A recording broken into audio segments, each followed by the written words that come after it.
Hey everyone, welcome back. Thank you so much for joining us. As always, I am your co-host Miguel Antonio Barragan, aka Fight Fiend Migs, joined as always by my co-host Andrew. Don't get it twisted, Lapache, and this is the boxing or the Mad Boxing Show, or Mad Boxing for short, as we like to call it. As always, we appreciate you guys stopping by. We hope that you had a fun and safe 4th of July week. I know it's not the weekend per se, but technically this is that weekend afterwards, and you guys still have all your fingers. I sure do. So Yes. hopefully, hopefully you guys were safe and made it back wherever you guys went to. I had a couple of incidents myself, holding one of those Roman candles that are like, throwing this debris on my face. But I did have a very, very nice 4th of July. I hope you guys did too. And of course, we appreciate you guys joining us afterwards. We had a lot of fights this weekend. As a matter of fact, we had three different boxing cards. I had a tune in for all of them in some fantastic way. The boxing gods the stars aligned, and one fight ended before the next one started. So that's kind of the way that happened. Thankfully, so I wasn't needing to flip flop and toggle back and forth. We definitely want to go over those results, of course. Everything from the atrocious decision with Concenciao and Foster, and of course also the main event with Shakur Stevenson and Artem, whose last name I cannot pronounce for the life of me.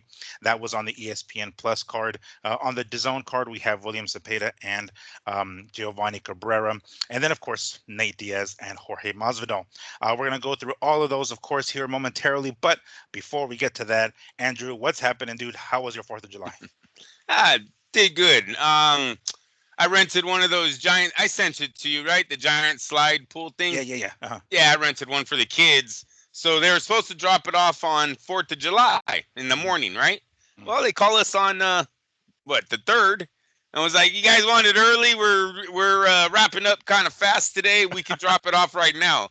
So Oh, yeah, kids were excited, man. Not only they got it a day early, then they came late. It was about 5 maybe p.m. on the Friday, on the Friday when they came to pick it up. So the all kids right. had almost 3 full days to play with this thing in the hottest day, right, part of the day. Mhm. So that was cool.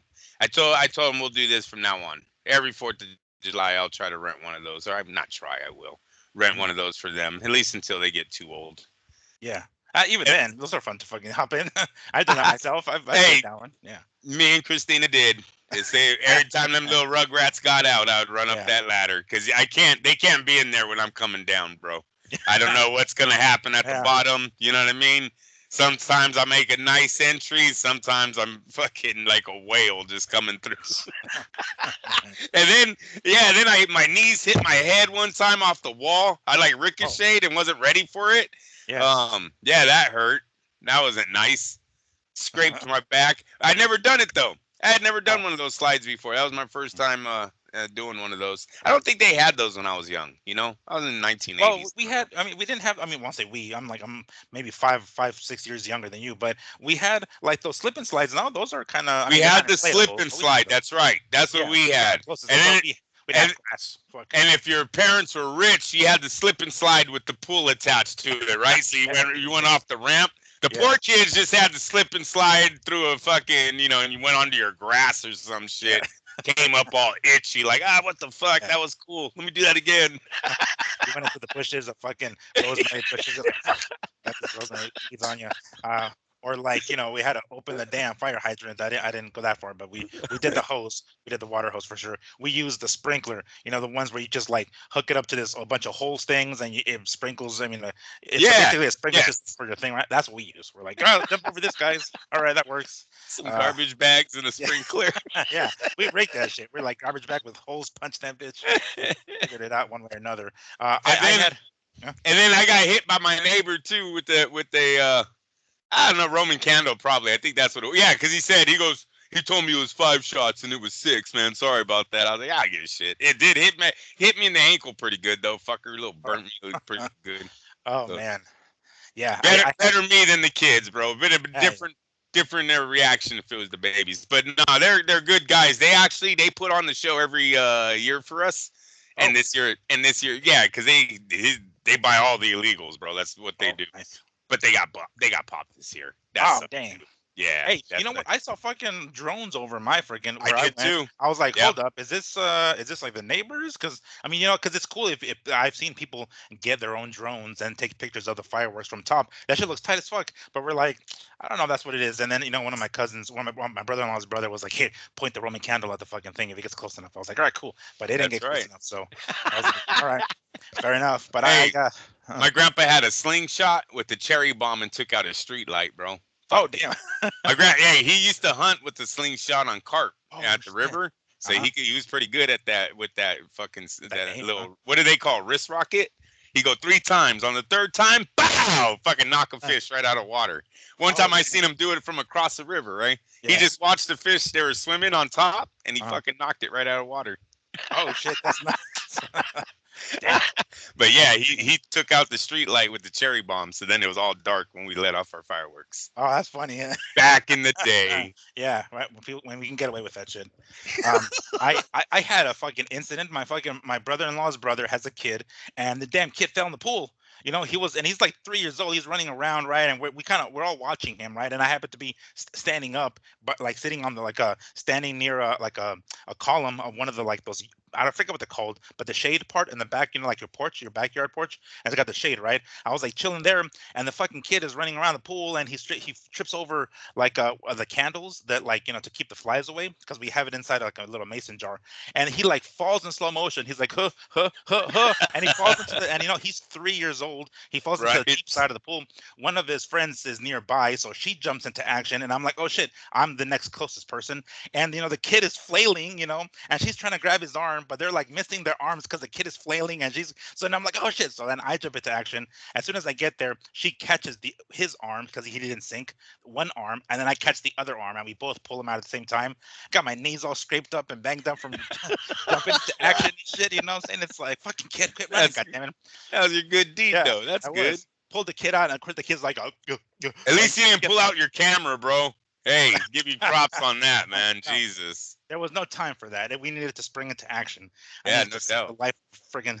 I was like, no more running, kid, no more running. But at that point, his dad was like, yeah, keep running, motherfucker. See what happens again. And he's like, no, no, Dad. So he Good got old that was my yeah, huh? good old dad, right?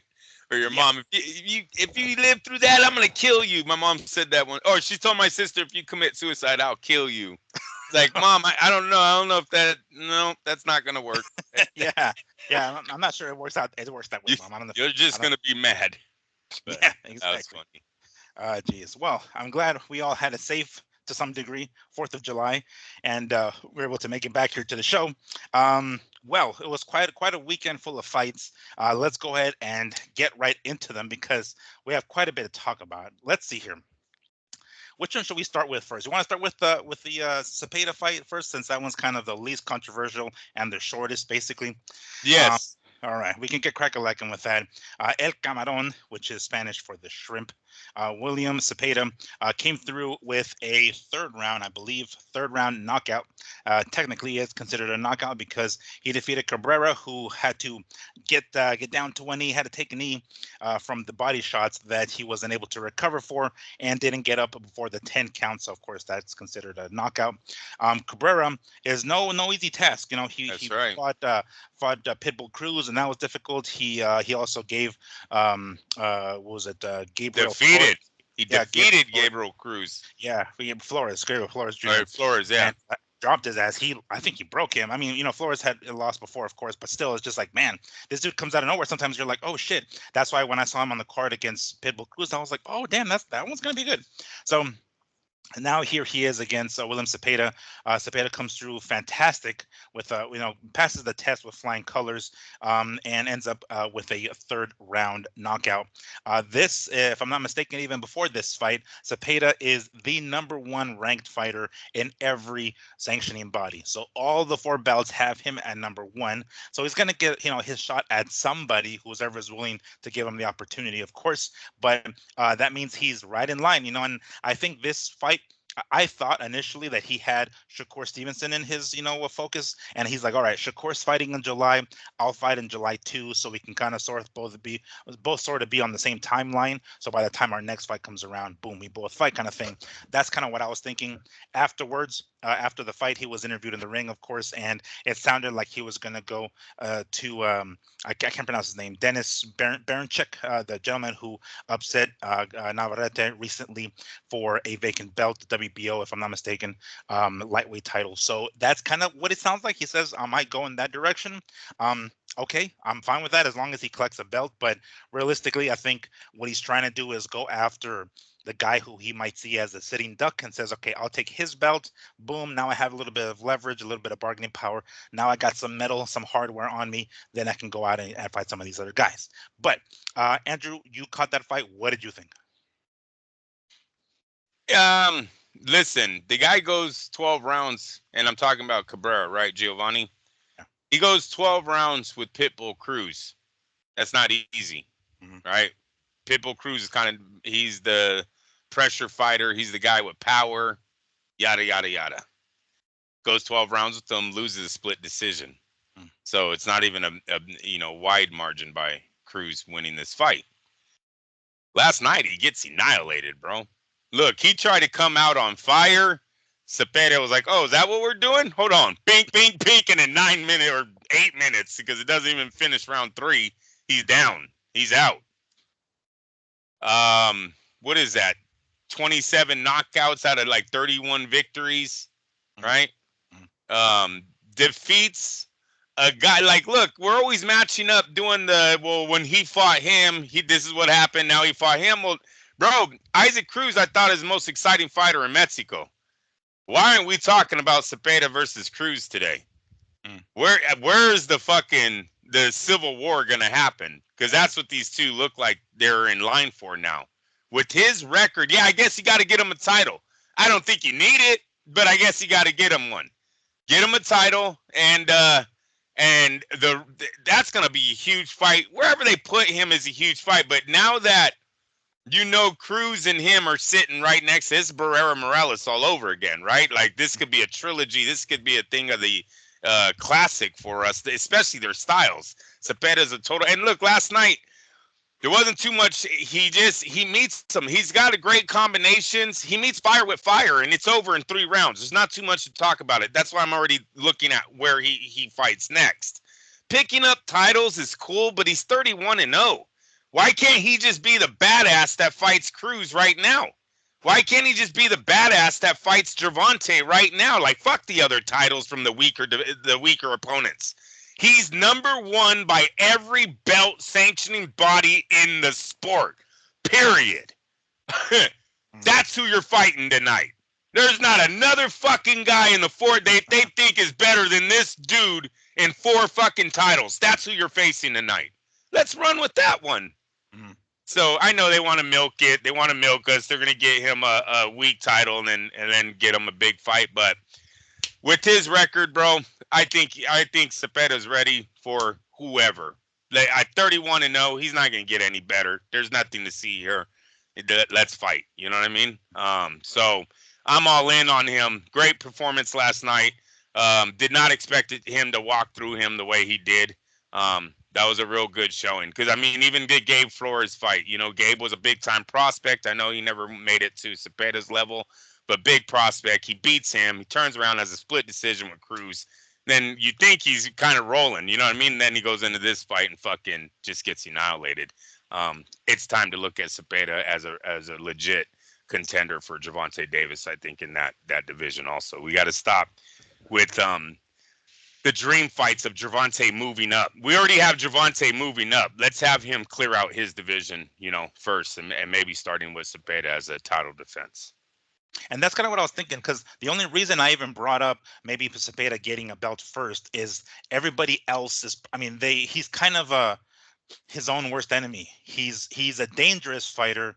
And they, if people want to, they can avoid him. You know what I'm saying? That's kind of the point. It's like it may be with a belt, he'll have a little bit more bargaining power and be like, hey, do you want another strap? Boom. Do you want to fight me or not? Now I have a little bit more, sort of like Caleb Plant, in super middleweight. He's like, all right, I got the IBF belt. Canelo, if you want to unify, I got the strap. So give me a fucking title shot, or give me a shot at the lineal super middleweight title at the time. So I'm thinking maybe that can help maybe with the bargaining power of Cepeda. Because right now he's the guy with no belts, whooping ass, taking names, and he's a dangerous ass fighter. But people are gonna might try to avoid him because there's talks of potential Lomachenko and Tank. Who the hell knows if that even fucking happens? Of course, we all want to see those fights. We want to see the champions fight the champions. We want to see Loma and Shakur Tank, all these guys. And I think they might be looking at each other and forgetting about Spada deliberately. I'm sure they're not doing it by accident. They're trying to avoid him. So I figured he gets a strap, he gets a little bit of a hardware, then maybe he can have a little bit more bargaining power and be like, all right, y'all, if you guys want to unify belts, boom, I got a belt right here. Let's go. That's my thinking. But I'm on board, yo. Go ahead and throw him in there with the deep end because he's already fucking, might as well at this point. I'm just concerned that they're gonna try to duck his ass. Of course, they're going to try to get the most money out of these guys that they can. Yeah, but hopefully they get through that project pretty quick here, and we can get him on his real run. Because Sure. I don't see him having a problem fighting Navarrete, Shakur. Like, let's match him up. You know what I mean? He has, when you're ranked number one by every belt, you've done your job, man. Sure. Let's cash it in. That's the cash in. Because can you imagine? Yeah, I say they run with. I say they run with whoever meets them at the table. I wouldn't be looking for an easy road at this point, But ideally, who would you want to see? Who do you want to see him fight first? Are the champions, not Baron Chick, because yeah, granted he beat Navarrete and everything, but of the three other stars in the weight class, he's like the least of them, right? Shakur really needs another. Shakur needs another dance partner, right? He already has a history with Valdez and Navarrete, correct? Or is it just Valdez? Just Valdez. Because they were gonna fight at one point, and for whatever the fuck reason, it didn't happen. But they were gonna fight, yeah. All right, so he already has the history of Valdez. That's still a good name on your resume. And yeah, Cepeda, that'd be a badass fight. I mean, and look, we're gonna talk about Shakur. He takes a victory from a guy like that. You know what I mean? He's gonna put a lot of these doubters or these haters. He's gonna silence them. You know what I mean? Skills. Well, what if he fights? What if he fights the same way and wins? It doesn't matter, Miguel. Doesn't matter. Even with once you keep winning, it doesn't matter how you win in this sport. It really doesn't. I mean, Floyd wasn't the biggest power puncher, right? He really wasn't. Besides, Ricky Hatton, and a sucker punch on Victor Ortiz. Victor. You're right. Victor Ortiz, yeah, you're right. He doesn't have a lot of his biggest fights are 12-round fucking decisions. And I'm gonna tell you guys, hey, we'll get into that. I will get into that. All right. But he doesn't have to. He doesn't. He just got to win. Put him in front of me. I'm gonna school him. Right. The judge is gonna do nothing but give me a victory, and then they're gonna give you your respect because they're gonna be like, bro, nobody can fucking touch him per now. Remember when Sweet Pea used to go up and down and up and down? Everyone said he wasn't running. They were like, damn, you got skills. It'll turn into skills for Shakur too, man. Don't worry about it. Just keep fucking winning. Be you. Keep winning. Because look, I don't see that kid doing that wrong. We'll talk about it in a few minutes here, but I don't see him doing that wrong, Miguel. Seriously. All right. Keep that point. Don't forget it. Yes. We want to bring back to that.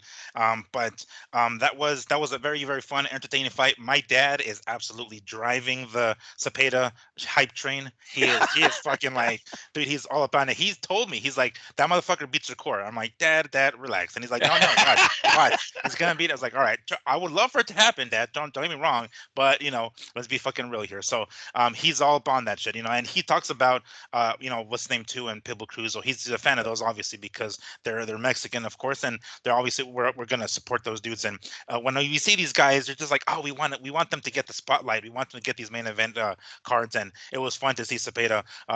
When you turn in to watch a fight of his, you're gonna get some action. If nothing else from him, he's gonna come forward, and he has that. It's not just the fact that he throws as much as he throws, and he's got the power that he has, but it's the repertoire. It's to the body. It's the uppercuts. It's everything. So it's fun to see Cepeda, and I'm excited to see what opportunities he's going to get real soon because, like we said, he is the number one dude in every weight class or in every sanctioning body. So he's the number one ranked fighter in each one of those. He's going to have to get his shine real soon. So entertaining fight by William Cepeda, going 3 rounds with a fantastic win over Giovanni Cabrera. That was the main event of the DAZN card. The rest of the DAZN fights were pretty decent, but he's an Oscar guy, right? He is an Oscar guy. He sure is.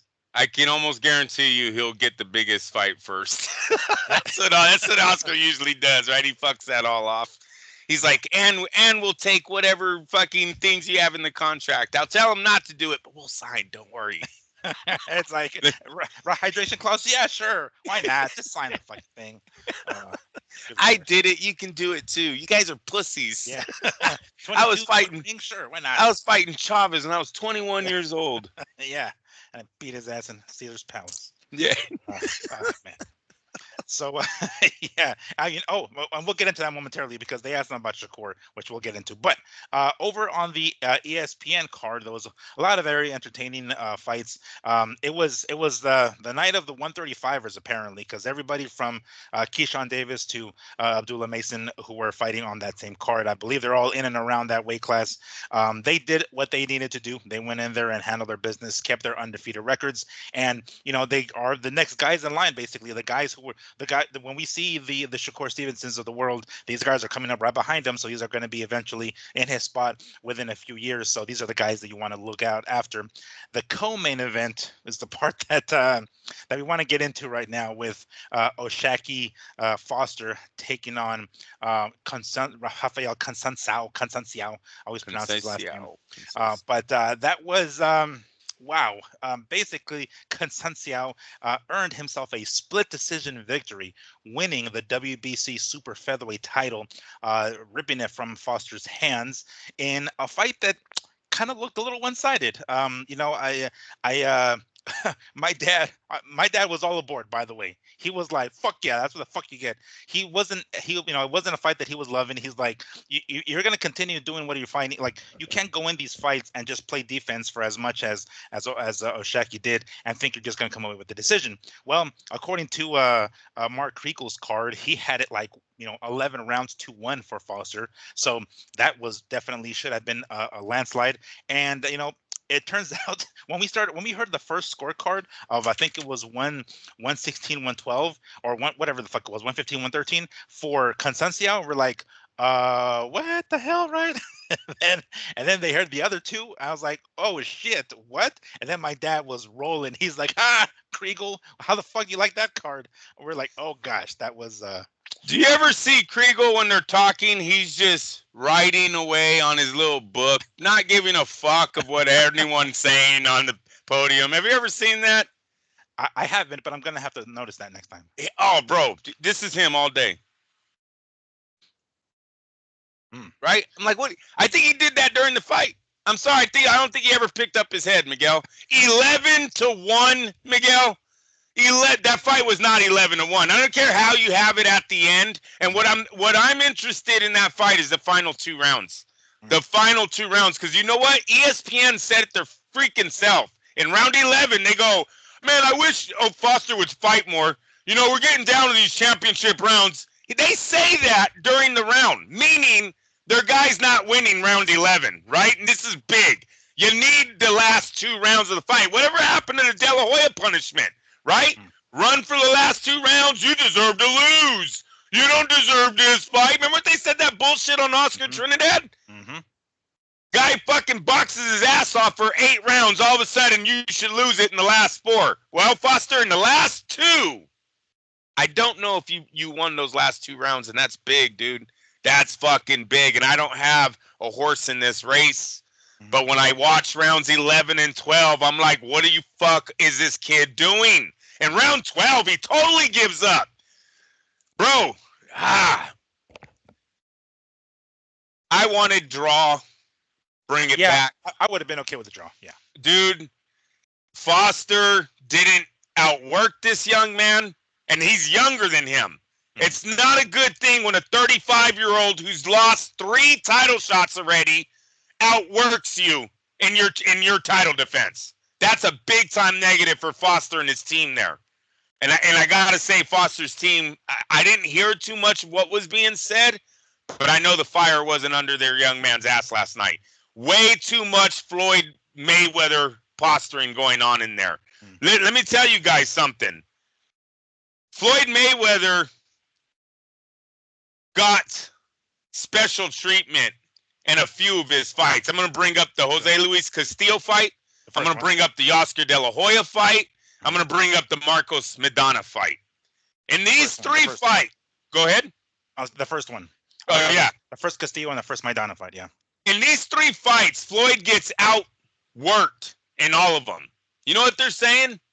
The punches in between the punches.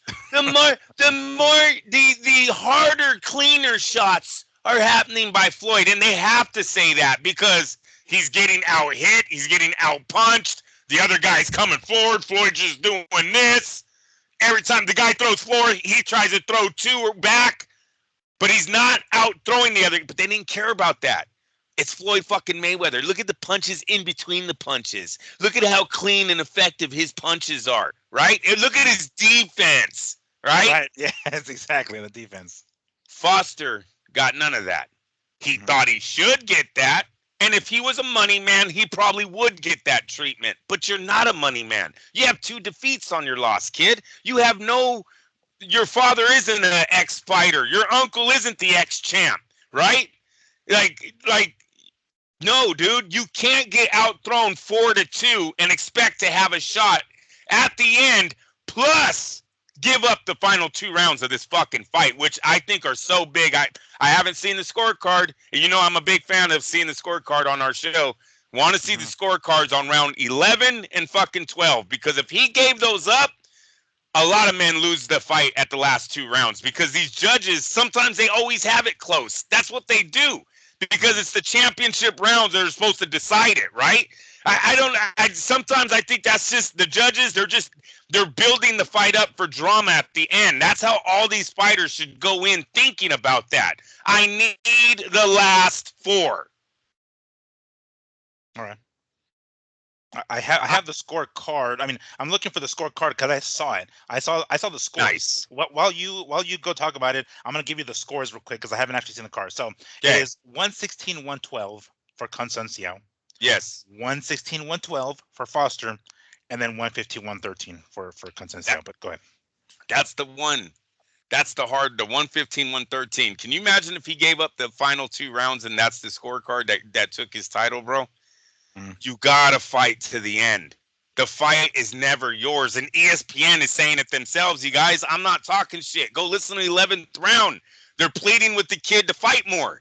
And that wasn't the first time that Timothy Bradley had said that shit. Timothy had said it early in the. I wish Foster would pick up his. You got it? No. Yeah, go ahead. Go. Okay. Let's look for it. Yeah, he had said it earlier in the fight about Foster's just not punching enough. Give it to Canciao, man. 4 punches almost every time he threw a combination. He was throwing in punches, and you know, I'm not a ref. Had no horse in this race. I'm not upset with the score when it's 115-113, man. That's a tough scorecard. Look, I never believe Kriegel in their scores anyways. These guys are always full of Miguel, sometimes I think they're just there checking in. They're punching the clock, but they're not really into the fight. And I think that's where Foster and Canciao dropped into last night, because their lack of input during the fight, or Kriegel after the fight was like, oh, this was just one-sided, just a one-sided fight. Back to you guys. Like, oh, that's all you got?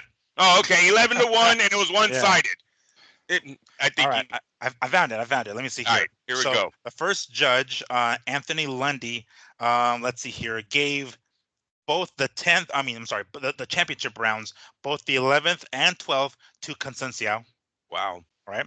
And then judge number 2, Ronald McNair, gave round 11 to Consencio, but 12 to Foster, Shakur Foster. What was his scorecard? His was the 116-112 for Foster.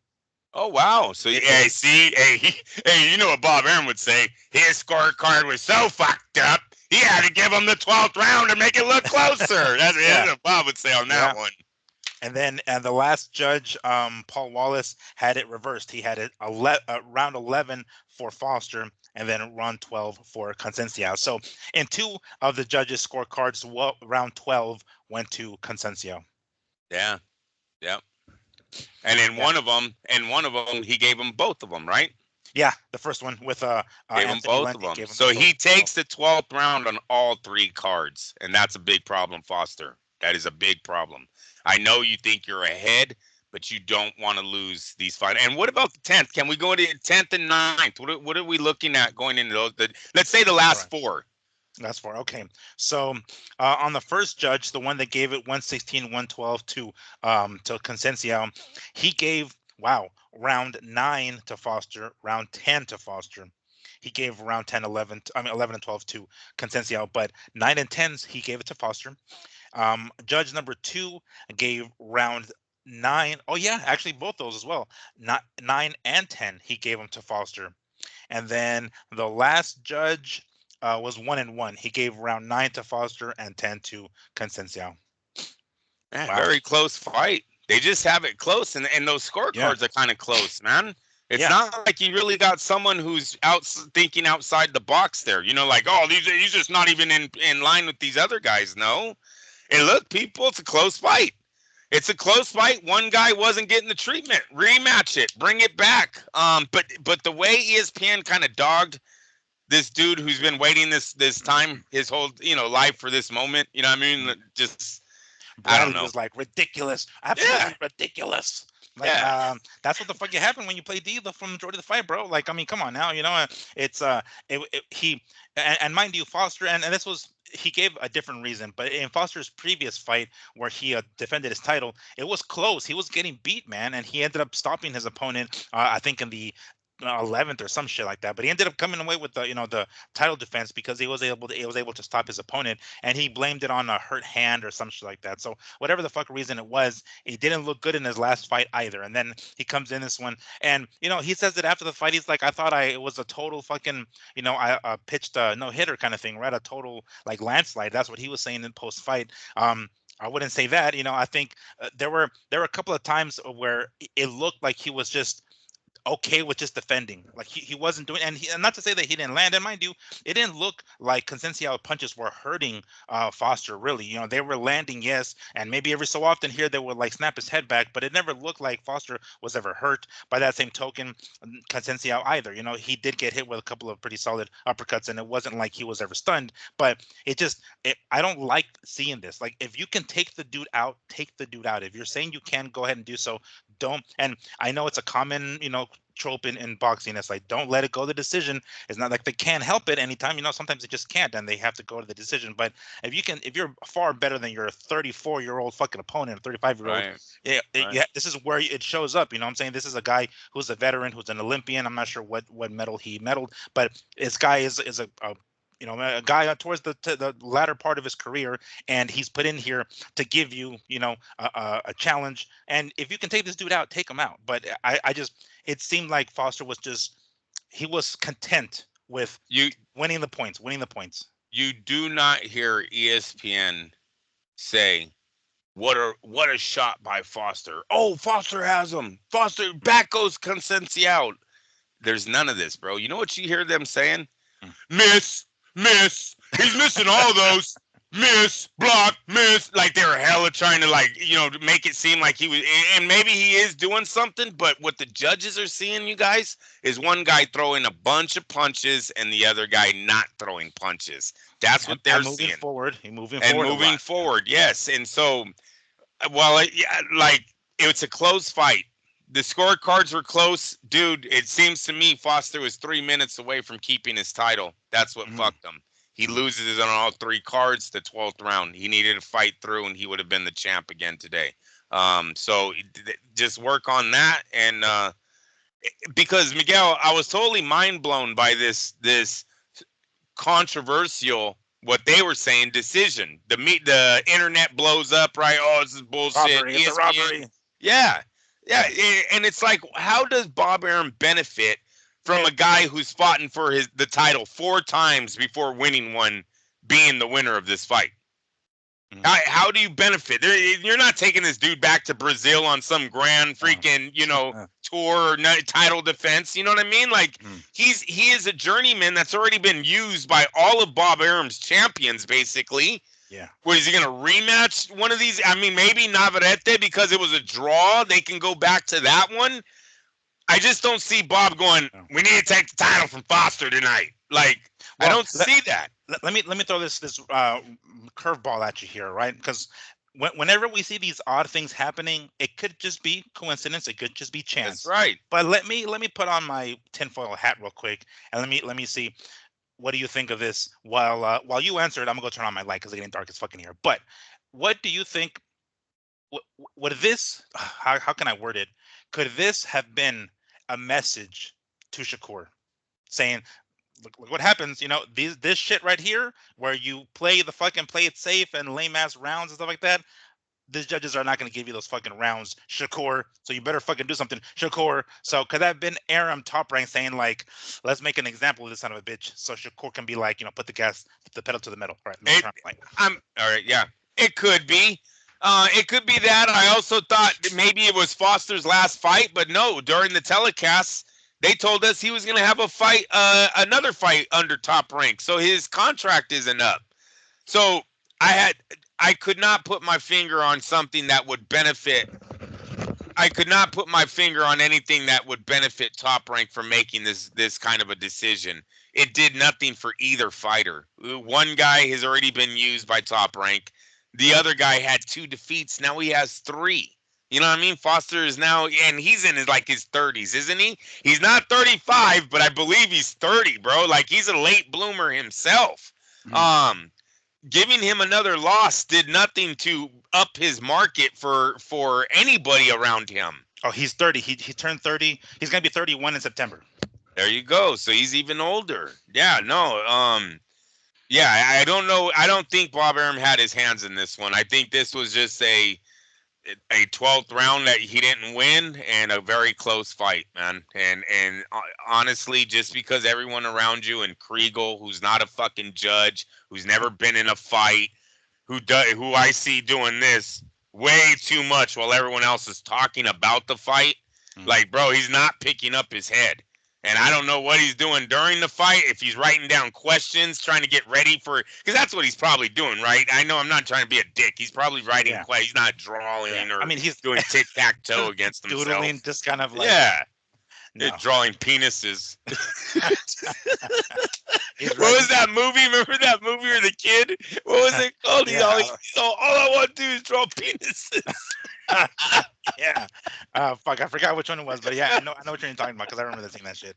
Yeah, just showing like dicks shooting out of nowhere. That's what he's doing while he's. That's what Kriegel's doing. Yeah, like someone's gonna look. Kriegel, what are you reading? They're like, nothing.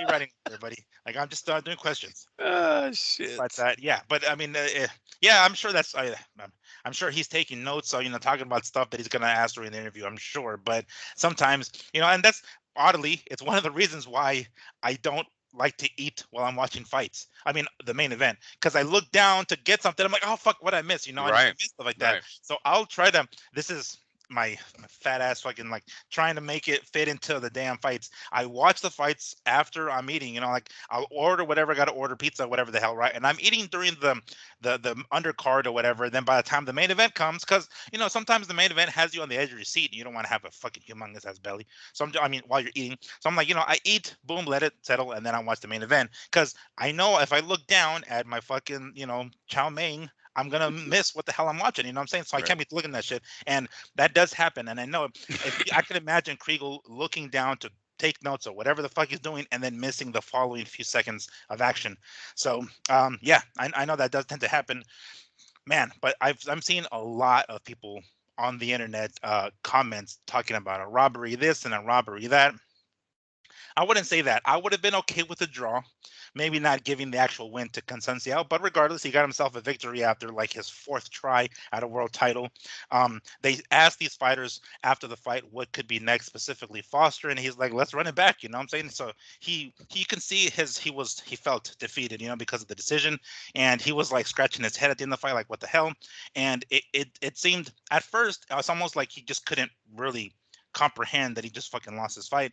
And when he was asked that, he's like, man, I don't know, he was kind of lost. And then it kind of kicked in. He's like, yeah, let's fucking run it back. Even his cornerman were saying that. So I wouldn't mind seeing this fight again. I don't know if that will maybe light the fire under Foster's ass to like get these 2 rounds, the last 2 rounds under his fucking, with the W, making sure that he wins those last 2 rounds, because obviously those played a big role. And then we'll see what go from there. But I wouldn't mind seeing this fight again. I would have been okay with the draw. But hey, you know what? Constantino got himself a belt after however many years, and maybe he can, leverage a nice fatter payday next time around, right? Don't get outworked by a guy who's 5 years older than you. 35 years old, man. Yeah. You shouldn't be getting outworked by that. He's on the way out of his career. He's like, the Oh guy. yeah, this Out. this was his last shot, man. Yeah, right? exactly. We gotta. Yeah, this was And his last and shot. realistically, like we've seen this before. I don't know if you remember when was it Randall Bailey who knocked out Mike Jones back in the day? Like Jones was an up and coming welterweight. He was a champion. He was IBF champion, and Randall Bailey had that right hand of a fucking right hand. And they usually say that power is the last thing that leaves a fighter. So, when the guy who has power, he can always bail himself out at the end of the fight because he has power, even if he's on the way out and he's older. The guy who, speed, reflexes, those tend to kind of wear off first as you get older. And you have this 30-some-odd-year-old guy who's on the way out, outwork you. That that doesn't look good. If it was power, that's another story. I'll understand that he got caught by a guy who has power still. But if it's a guy who's on the way out of his career, this is his last shot at a championship, and he ends up outworking you, that's not a good look. And right. I wouldn't say he deserved to lose per se because of how bad of the performance it was by letting his opponent outwork him. But what the fuck did you expect, bro? What did you expect? Yep. So that leads us to our main event, and well, there's not much we can say about this fight, but I should say that back. Well, there's plenty we can say about this fight, but in the end, Shakur Stevenson defeated his opponent Artem, last name whose I cannot pronounce, but defeated his opponent by unanimous decision, and it went the full 12 rounds. Defended his WBC lightweight championship. During the fight, maybe the last maybe 3 rounds or so, the cameraman thought it was necessary to point the camera to the crowd as they were leaving the arena, in basically boredom of the fight. I'm not sure who told the cameraman to do that because they have headsets. I don't know if somebody was like, hey, point to the fucking crowd and watch these people leave, because that was a little. I'm not sure how exactly they would benefit from that, but he felt the need to point to the crowd and see people basically leave, because they kind of knew this was going to, what was going on. The fight had already been 10, 12 rounds, or the 10, 11 rounds. People knew what was going to happen. There wasn't going to be no fucking surprises. So people booked it. Well, I guess to try to beat the crowd in the parking lot. But Shakur Stevenson defended his championship in yet another 12-round decision. Not many people are pleased with his decision because it is yet another decision. Shakur Stevenson, after the fight, went as far as to say that, when they put him up against the best, that's when we'll see the best out of him, which sounds like he's saying that he fights at the level of his opponents, because that's pretty much what it sounds like he's saying when he says, put me in against the top guys, and then you'll see my best. I'm not sure that's how it works, Shakur, but nonetheless, he did what he needed to do. If Artem did this, Shakur did this. Like, just that, in the end, ultimately, the wins matter. Andrew, what did you see? What did you think?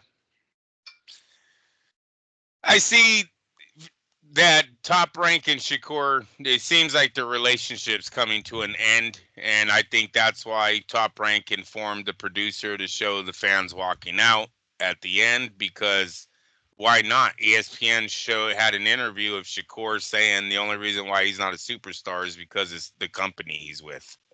He said that right up before the fight. If his company would have put more money into me, I would have had the bigger fights, yada, yada, yada. The fight was an excellent fight, bro. Maybe the kid just doesn't have power, I don't know. But he stood in the pocket. He landed shots. Great defense still. I wasn't mad on this fight. Didn't put me to sleep. I wasn't asleep on this fight. I got to tell you guys, I've been to many fucking Floyd Mayweather fights, dude. Many of them.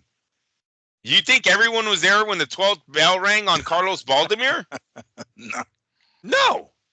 You think everyone was there on the 12th round of Sugar Shane Mosley? No, because we already knew the win. Dude, it was fucking going to be 118 to 112 on the scorecard.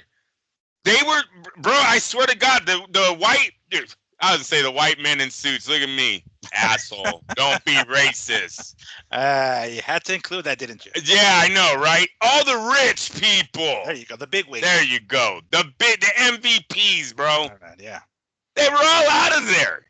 All of them used to walk out in the 12th round. The hell, you used to see it all the time in Floyd's fights. It wasn't because they hated Floyd.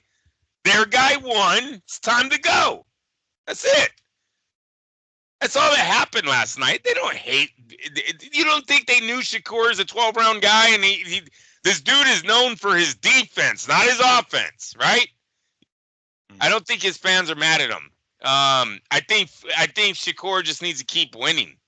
Seriously, you keep winning, they are gonna put respect on you because, dude, if you come out and beat guys like Cepeda, and you beat guys like Isaac Cruz, and you beat guys like Gervonta Davis, if you can beat those three names, why would they ever care about your power? You beat three of the most powerful guys in the division.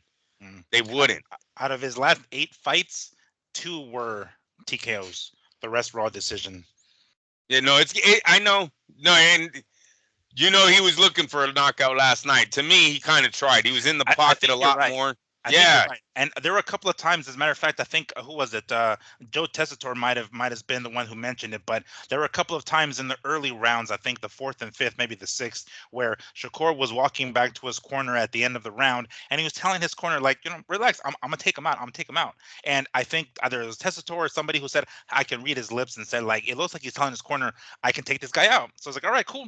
That seems to be the direction that he's gonna go, and maybe he's just like slowly amping it up to get there. Ultimately, it didn't, but I don't think it was from lack of trying. I think he did actually try. It just, like you said, he just might not have the power. It just might not be that, because I mean, he did what he could, like you said, to stay in the pocket much longer. He didn't backpedal as much. Yes, in the very beginning, a couple of times where he got up against the ropes and did the whole Floyd thing and got the fuck out of the way, and fine. But as the fight went on, he did plant his feet a lot more, and there just wasn't enough action. That's all ultimately what it comes down to. And he's the one that landed the more significant punches and got himself the victory. But yeah, I mean, it wasn't the most exciting fight. And here's the thing: when he in the fight previously against Edwin De Los Santos, where everybody was criticizing Shakur hella, this was his most recent fight, the one before. Right. I thought to myself, like, okay, you know what? Let's take it easy. Let's pump the brakes, because one bad fight, maybe, or not even bad because he won, but I'm saying, like, it wasn't the most entertaining fight. Let's cut him some fucking slack. You know what I'm saying? And then he does it again. In the end of at the end, he wins, right? The point is, he got himself his title defense, and he's putting himself in a great position to maybe. It's kind of hard to say, but this is his last fight with Top Rank, or at least in the contract. One more, right? No, I think this one was it. Oh wow, this was it. Yeah, like I've even read, and this is a post from Michael Benson, right? Check this out, and this is, I'm almost certain. This was his last one. I'm almost certain. But it says, Shakur Stevenson has revealed that he turned down a $15 million 5-fight deal to re-sign with Bob Arum's Top Rank. Guaranteed minimum purse per fight is $3 million. So he insisted, but he insisted on becoming a free agent. So he passed that up to get out of Top Rank. I don't know if anybody else is going to be willing to pay him that much money. I think it's to his benefit that to stick with Top Rank and make it work, because there's been a few people, I think Eddie Hernrack, I think right off the bat, who said, like, I'm not going to pay that amount of money. We're not going to pay Shakur what Top Rank is paying him. Before the fight, or I think it was before the Cepeda fight, and the DAZN card, Chris Mannix was interviewing Oscar De La Hoya and talked about Shakur real quick. Said, hey, I'm sure we can make that fight happen, yada, yada. I'll invite Shakur over, yada, yada. So it sounds like there's a little bit of interest from De La Hoya's part and Golden Boy, but I don't know if they're going to try to beat or match this deal that supposedly was offered to Shakur. $15 million, 5 fights. That's not bad. A minimum 3 per fight. That's not a bad deal. I don't know if Oscar. We heard that Matchroom isn't willing to do that. Do you think Oscar's willing to do that? I don't know if Oscar has the platform to do that. I don't think DAZN's giving Oscar $3 million per. They would have to give him over $3 million per card to get a fighter like him on.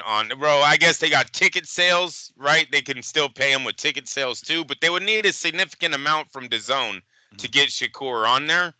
I don't know if Oscar has that platform for every fight to be a guaranteed 3 million. That's guaranteed. Yeah. That doesn't mean he goes, no, I want fucking 5 million because, I've been getting bigger for every fight, right? I don't know how all that plays out, but this is just guaranteed money. Look, Shakur Stevenson 130 pounds and he's 5'8". 135. 135. 135 and he's 5'8". Yeah. And he's 27 years old. So he's not a young man anymore either. Where else is he going in the work world where he's going to make 15 million? He can't go to the NBA, right? I'm being serious. 5'8" and 130 pounds. You're not going to the NBA. You're not going to the NFL. You're not going to MLB. Maybe soccer. Miguel, at 5'8", 130, could you play soccer? Yeah, you can. You just won't be a goaltender. You won't be a goalie. Okay. You won't be that, but you can do it. Yeah. No, maybe you should try soccer then. But his options. How about power slap? How about that new game? Like, how about that? Don't know if you're getting 3 million per slap, bro. Dude, in our day and age of boxing payouts, this man is passing on a major deal here.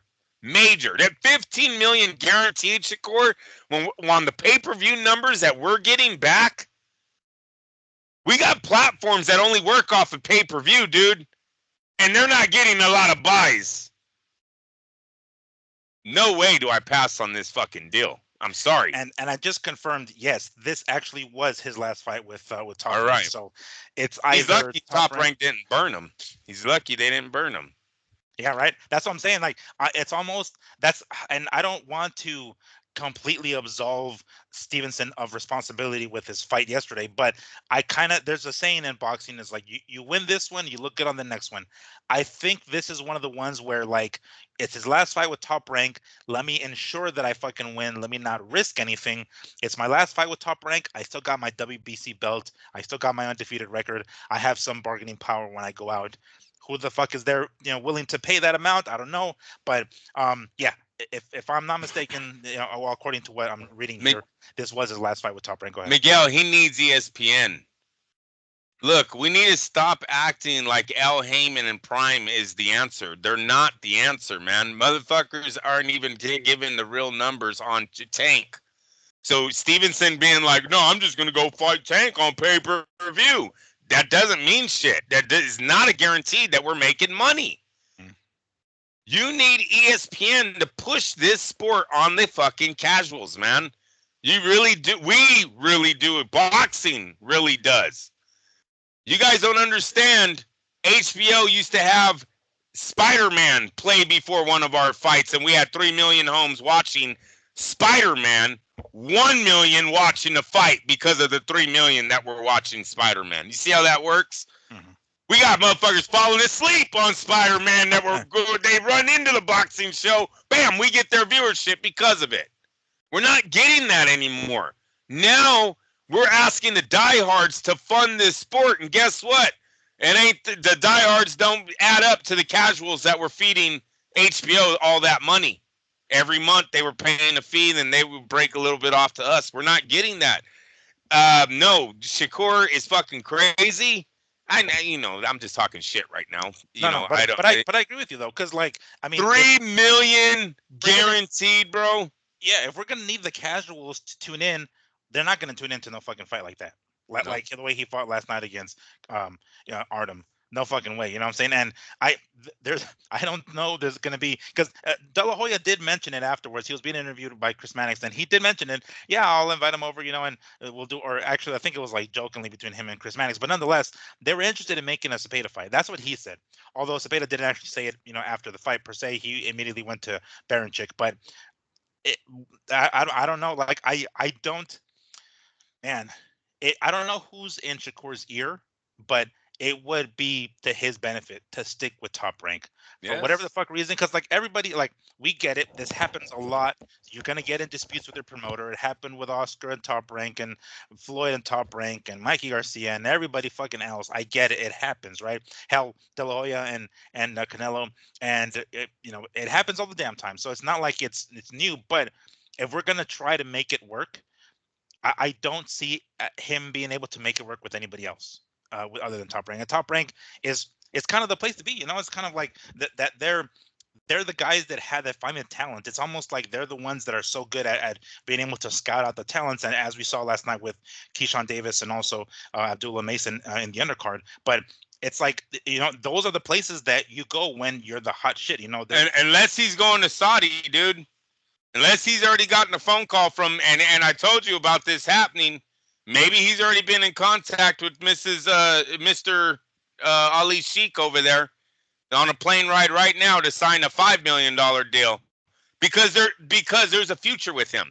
You got to remember, Shakur's power thing doesn't mean shit unless he just got to win. Pernell Whitaker didn't have power, you guys. This dude had 40 wins and like 17 knockouts. His power ratio is under Shakur's. He doesn't have a good punch. Yeah, but he's still entertaining though, wasn't he? But more so than Shakur. Well, Shakur was entertaining last night. Last night, the kid tried. In my opinion, he tried. I didn't see him running. It wasn't the 12th round, and he was just doing the shoulder roll and trying to move. Like, no, you got to give him the opponent and what he does in that ring. If he can continue to do that against Gervonta, do you know how special it's gonna look? Damn, he still ain't touching him. He's still tapping, tap. You can't touch, tap. Just outboxing. It's going to be a thing of brilliance. That's what they're all going to say. It's just the opponent. Right now, we're mad because you should be in a guy that you should knock out, right? So we don't know if Shakur's just getting by with these B-level fighters or if he's just being Shakur and every time you put him in with someone better, no, I'm just going to get better at my defense. You still can't touch me, right? Just a little quicker now. Maybe every time we give him, and you guys, we act like he hasn't been a champ. We act like he didn't drop Valdez. We act like he didn't knock out Herring. Come on. Like, those are two decent champions, bro. And a 3-division champ. He's 126, 130, and 135 where he's held belt, yeah. So, like, stop it. All his excellency needs to do is, I want to put my money into him. Yeah. Right? And you're going to get Gervonta. You're going to get Cepeda. You're going to get Cruz. These are big pay-per-view fights, man. They're big fights. I forgot about His Excellency. He might have already got the phone call, bro. This could be the first time we're seeing the change in boxing. I'm telling you, man, this guy is scary. I don't know how far he wants to take our sport, but if he wants to take it all, he has the money to do it. And right now, the sport is hurting for money. We're hurting for viewerships. We're hurting for platforms.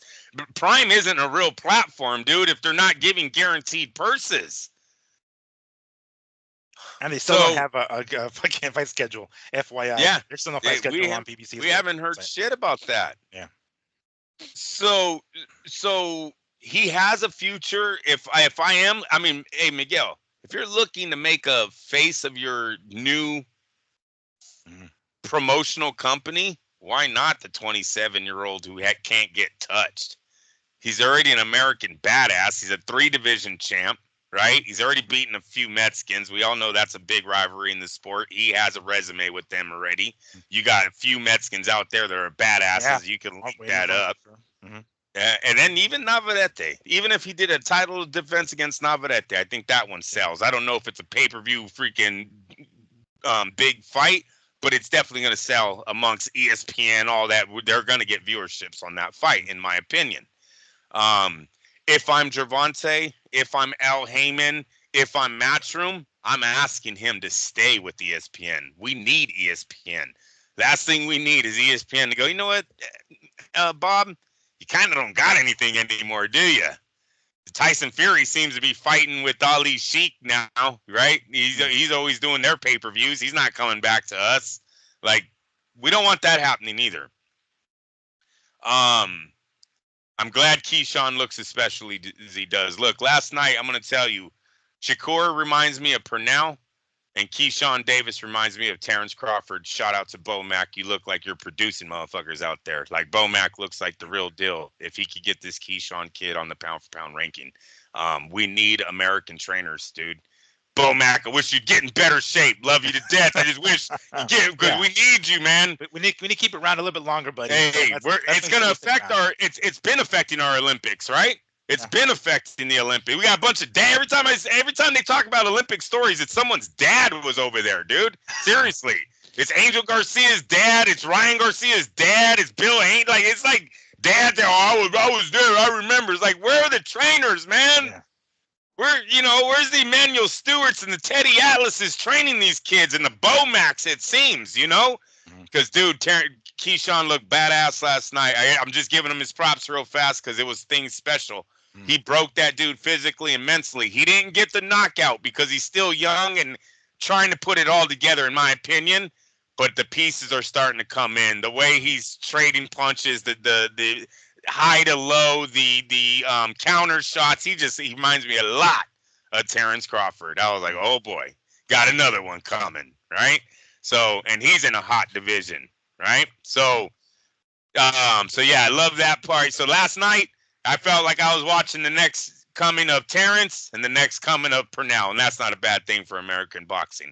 I got to tell you, people, Pernell Whitaker was ranked #1 pound for pound. Guy couldn't crack a fucking egg. Yet you guys said he was better than Roy Jones, better than De La Hoya, better than all the heavyweights. Like, fuck you guys. Double birdie. Shout out to Nick Diaz. Double birdie for all of you.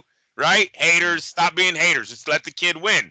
Give him the fight. If he can do the same thing to that guy, he's special. Doesn't need to knock him out. So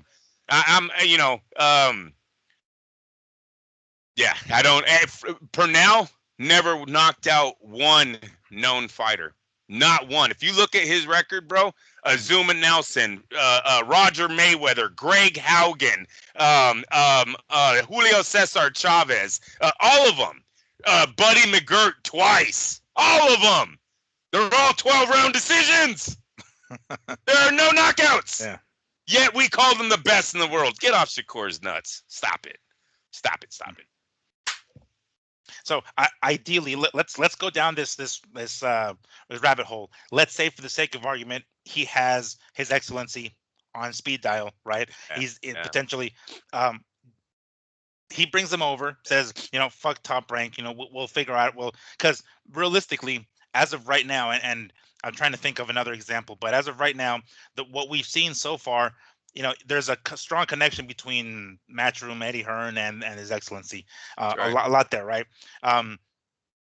If we look at that, the easy fight to make, in my opinion, would be Cepeda. Cepeda's already, with Matchroom, or with a Golden Boy who's on DAZN. So seeing the DAZN connection there, it seems like that's the direction he would go. I'm not sure. I'm still stuck on Tank wanting to duck these fucking dudes. Tank is going to go in a different direction. He's, again, the odd man out. People are going to continue to try to push him to be on the pound for pound, even though he's fucking fighting these guys like Frank Martin. But I'm kind of already forgetting about fucking Tank. Even though it would be great if he fucking fights these guys, we know there's a high likelihood that he's not gonna. So I'm looking at Cepeda, I'm looking at Shakur, I'm looking at Loma, I'm looking at those guys are going to fight one another, because I'm not, even though Top Rank and Bob Arum in particular has said, yeah, we're looking to try to get Tank and Loma. I just don't see that happening. If Stevenson signs with or re-signs with Top Rank, I'm thinking a fight with Lomachenko's next. I think that's the next one that's going to be easily made. Obviously, they're both Top Rank. If he leaves Top Rank, goes anywhere else for that matter, either be Golden Boy or His Excellency, I suspect that fight that comes next is going to be Cepeda. Those are kind of the two directions. I highly doubt that Tank is anywhere near that picture right now. I don't know. Does that seem logical? He stays with Top Rank, easy to fight, make with Loma. He leaves Top Rank, easier fight to make with Cepeda. Yes. Right now, boxing is in a weird place because it seems like everybody's willing to work with His Excellency. So really all Shakur needs to do is get over to that man. And if that man's interested in building a career for Shakur, then he's got Eddie Hearn, De La Hoya, and Al Heyman all on speed dial right now. We know Al Heyman's feeding all of his fighters to this dude, right? They got no other options, bro. Sure, yeah. So Tank Davis has no other options. I mean, you got to remember, Tank don't even have a power hitter in this sport right now. Leonard Ellerby is not. Do you know how fast Leonard Ellerby will get canceled by everyone else? Hey, people, how fast did Richard Schaefer get canceled? I'm being honest here. when they burned Oscar De La Hoya, and Oscar was a cross-dressing, alcohol drinking, cocaine snorting promoter, how fast did the industry cancel Richard Schaefer and move on with De La Hoya? Mm. I'm telling you guys, it was they warned Oscar that they were going to take his company away. They took Oscar, and we know you got problems and your ass needs to go to rehab. But I'm telling you right now, Richard Schaefer and Al Heyman are trying to take your fucking company. And they gave him the heads up. They went with Oscar. They didn't go with Richard. Richard didn't receive another fucking phone call from any of De La Hoya's connections. You didn't see Richard and Al Heyman do shit in L.A. Okay? What do you think's going to happen to Leonard when Floyd makes that call to all of his connections in Las Vegas? I'm just saying he don't have it. No, he's going to disappear off the face of the He don't have a power hitter right now in the sport. Yeah. He has a yes man. He has a guy that'll get your plate of food. He has a guy that will set you up in interview. That's what he has. I'm just being real. Sorry, Leonard. I'm just being fucking real. For you. Yeah. He's a guy that will call you chiropractor and make. Hey, are you up? That's what he has. A walking alarm clock. I'm just being. I'm being a dick. I'm being a dick. Are you up? You playing with them? Keep going. No, but I mean, because that Bob Arum, I was watching his interview recently. Bob Arum talking about how Shakur is kind of in between a rock and a hard place. He's like, I don't think anybody else is going to be able to give him what we're giving him because from what he's heard already, no one's willing to do that. So, is he willing to take? Like, is this a matter of him saying, I'm talking about Shakur saying, you know what, fuck this, I gotta get out Top Rank, even if it means a pay cut. Even if it means like, you know what, I'm not gonna take this minimum $3 million, or $15 million 5-fight deal with Top Rank. I'm gonna go somewhere else, even though it's gonna be less. But I'm out of this shit. I've paid my dues out of this fucking contract. Is he that desperate to get out of Top Rank that he's willing to take a pay cut to go elsewhere? I don't think so. I think he got offered something better somewhere else, and because all these other promoters have already gotten out of the sweepstake for him, I think there's only one guy left that made a phone call to him. Because look, man, Shakur is the right dude. He doesn't get hit, you guys. He doesn't get hit. You could put your money behind this kid, and if you think he can win fights, he takes the least amount of damage in the sport. That's a good investment in boxing. So, yeah, I'm a little bit nervous for Bob that he didn't get that fucking fox didn't grab one of his chickens, man. Whatchamacallit, and it's gonna happen. It's gonna start happening. And if I'm anyone dealing with this man who's trying to start his new combat promotional sport company, I'm a little nervous on all of this shit because, like I said, Ngannou, everyone in the UFC just watching Ngannou went from broke to 45 million net worth. 45 milli. This dude went from fucking I have to borrow money for training camps to 45 million net worth in 2 fights. Mm-hmm. I don't want him talking to any of my guys. Unless the UFC and these guys are willing to make some big time pay scale changes. Mm-hmm. Better keep Mr. Excellency away from him. But no, Shakur is the real deal. Shakur is somebody that I could see them and putting their money in for an American push. And honestly, I'm not fearing the power thing. He's a little too special, man. The defense. I don't think it's a power thing. It's an entertainment thing. And I think us as Americans, we're so used to fucking drive-through windows and fast internet and fucking, something like this, that when we see these guys, I mean, I'm surprised that baseball is even still as popular as it is, because you go to a baseball game and you're fucking there for hours. You're just like, fuck, dude, this fucking game was not, and maybe it's a little bit different if you go to. I guess I shouldn't have said that. I should have probably, if you tune into it on TV. You're right, though. You watch one, right. They're fucking long as shit, and I mean, granted, when you're there, it's a little bit different. You're eating your nachos, you got your shit right, whatever the fuck. It's cool. You're outside and you're watching it. It's maybe a little bit of a different story, but you're watching on TV and it's like, fuck, these games are long as shit and they're boring as fuck sometimes. And if people don't want to tune into that stuff, I mean, granted, what we saw last night with Shakur and his fans already leaving the arena, they already paid for the tickets. The tickets are already in the bank. The money's already in the bank. So it's not, they can leave the fucking arena for all they give a fuck about. It's the next time. It's whether or not they'll pay for tickets next time. So that's really my only concern.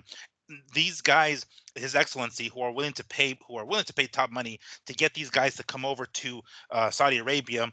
It's not just to, oh wow, to show, I mean, not just for that. Yes, that is part of that. Show us your fantastic boxing skill, but to entertain us people here. And if that doesn't happen, I don't see them being that interested in them. If his, and mind you, they did the fight in New Jersey, or just I think is where he's from, and Newark, New Jersey. The arena looked pretty full, so it seemed like he still had that pull. It didn't look like it was an empty ass arena or anything like that. But seeing what we're seeing, 2 fights in a row like this, and him being criticized this much, of course, us Americans who have shorter attention fucking spans, I don't know if though His Excellency is willing to pay that kind of money to say, hey, come over to Saudi Arabia, here's a contract, and then put on these kind of, slower fights. If he can keep that same defense punch to hit ratio in the opponents that we've been naming off, he's special. See, look at the only reason why we're mad is because we think that the guy he's fighting, he should have knocked out. That's why we're like, man, this isn't entertaining. But if you take that same performance and put it in the ring with the Gervonta Davis and he looks that way still, it's special. Then you're going to have guys going, dude, they can't touch this fucking guy. Look, he's just sticking. He moves. He sticks. He moves. Bro, I got to keep going back to Purnell, and I'm sorry that I am. And I even got to go to Floyd, another guy who had many 12-round decisions. And, bro, his fights were not entertaining. They weren't. Floyd did a lot of shoulder rolls, a lot of holding, a lot of moving in the end. I remember booing, Miguel. Dude, that De La Hoya fight was littered with boos. Littered with booing. But they came back and watched because he's fighting the elites and he's still getting away with this boring style. Like I said, fucking Purnell used to just do the head movement and the crowd would cheer because it was De La Hoya that he was doing the head movement on. All right, so let me give you that then. We'll say De La Hoya, I'm sorry, Purnell, Floyd, those guys have some sort of track record doing what they do best against the elites. We've seen a part of that so far with Shakur doing it against Valdez, doing it. Really, that's kind of. Jamal Herring, but he hasn't fought anybody, at least not at 135. He's a champion at 135. That's right. How many more times can we have these kind of fights and not him doing that? Because now we don't even know if he can do these against the elites. Maybe he can at 135. I'm saying 135. Maybe he can, but until we see it, it's just still like this shit again. And that's where he needs the investor to come in, and that's not Top Rank. Top Rank can't get him the fight. Unfortunately, Top Rank hasn't been able to get the fight for Terrence Crawford, for Teofimo Lopez, or for now Shakur Stevenson.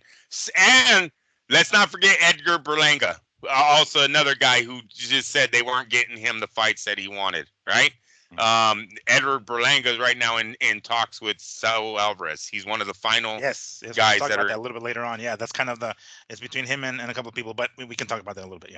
Yeah. So we have big issues with Top Rank right now, and I think Top Rank's been getting blackballed for a while here. We know what the Al Heyman era did, the PBC era did to Top Rank. Manny Pacquiao, right, left fucking Bob because Bob wouldn't give him the big payday for Terrence because he's like, I know you're gonna lose, motherfucker. Not giving you $25 million, bro. Not doing it. So, anyways, he probably should have, but that was the whole thing back there, man. He was outpricing himself, and Bob just wouldn't bite. So Bob hasn't been able to get the fights lately. What I think Bob needs to do, if he wants his company to survive, he needs to go all in with His Excellency. He needs to call him up and go, I got 2 guys that are looking for the biggest fight that you can put together. His name is Shakur fucking Stevenson and Teofimo Lopez. I've worked all my magic I could with these 2. I'm running out of options. Now we need to see if the gamble's real. And Teofimo, we kind of already know it's real, but it would be probably fighting Terrence Crawford would probably be Teofimo's big shot. Sure. I'm just saying. Hypothetically. Yes. And then for Shakur, it's whoever. It's Davis. It's moving up. It's doing whatever they wanted with Shakur Stevenson. It's Cepeda. But maybe Bob needs to do that. Maybe it's time for Top Rank to reach out and try to get a hand. I know they've been powerhouses in this fucking sport. They've been the ones that were reaching out and helping people. But now it seems like they need to maybe reach out to him and go, do you like these guys? You willing to invest? right? And you know, that guy will either make the decision to move forward. I think he would, though. I would move forward with both of them. And that doesn't mean he needs to fight Terrence Crawford tomorrow. You know what I'm saying? Even Telefimo, if they wanted to work him where he wipes out the 140 division and then moves up and fights a Ortiz who might be the champion at this point or something like that. You know, even think down the road a little bit more than just Terrence Crawford, because Crawford is at 154, potentially moving up to 160. Shane Mosley, you fucked up last night not going after a title, but whatever. Dude, did you hear Shane Mosley Jr.? I'm going to jump off real fast, but I got to say it. Did you hear him say that he was supposed to fight for a title? Oh no! I just heard like him saying, wait, who are you talking about? You talking about Shane Mosley Jr. said he was supposed to fight for the WBC 160 title but chose Daniel Jacobs instead.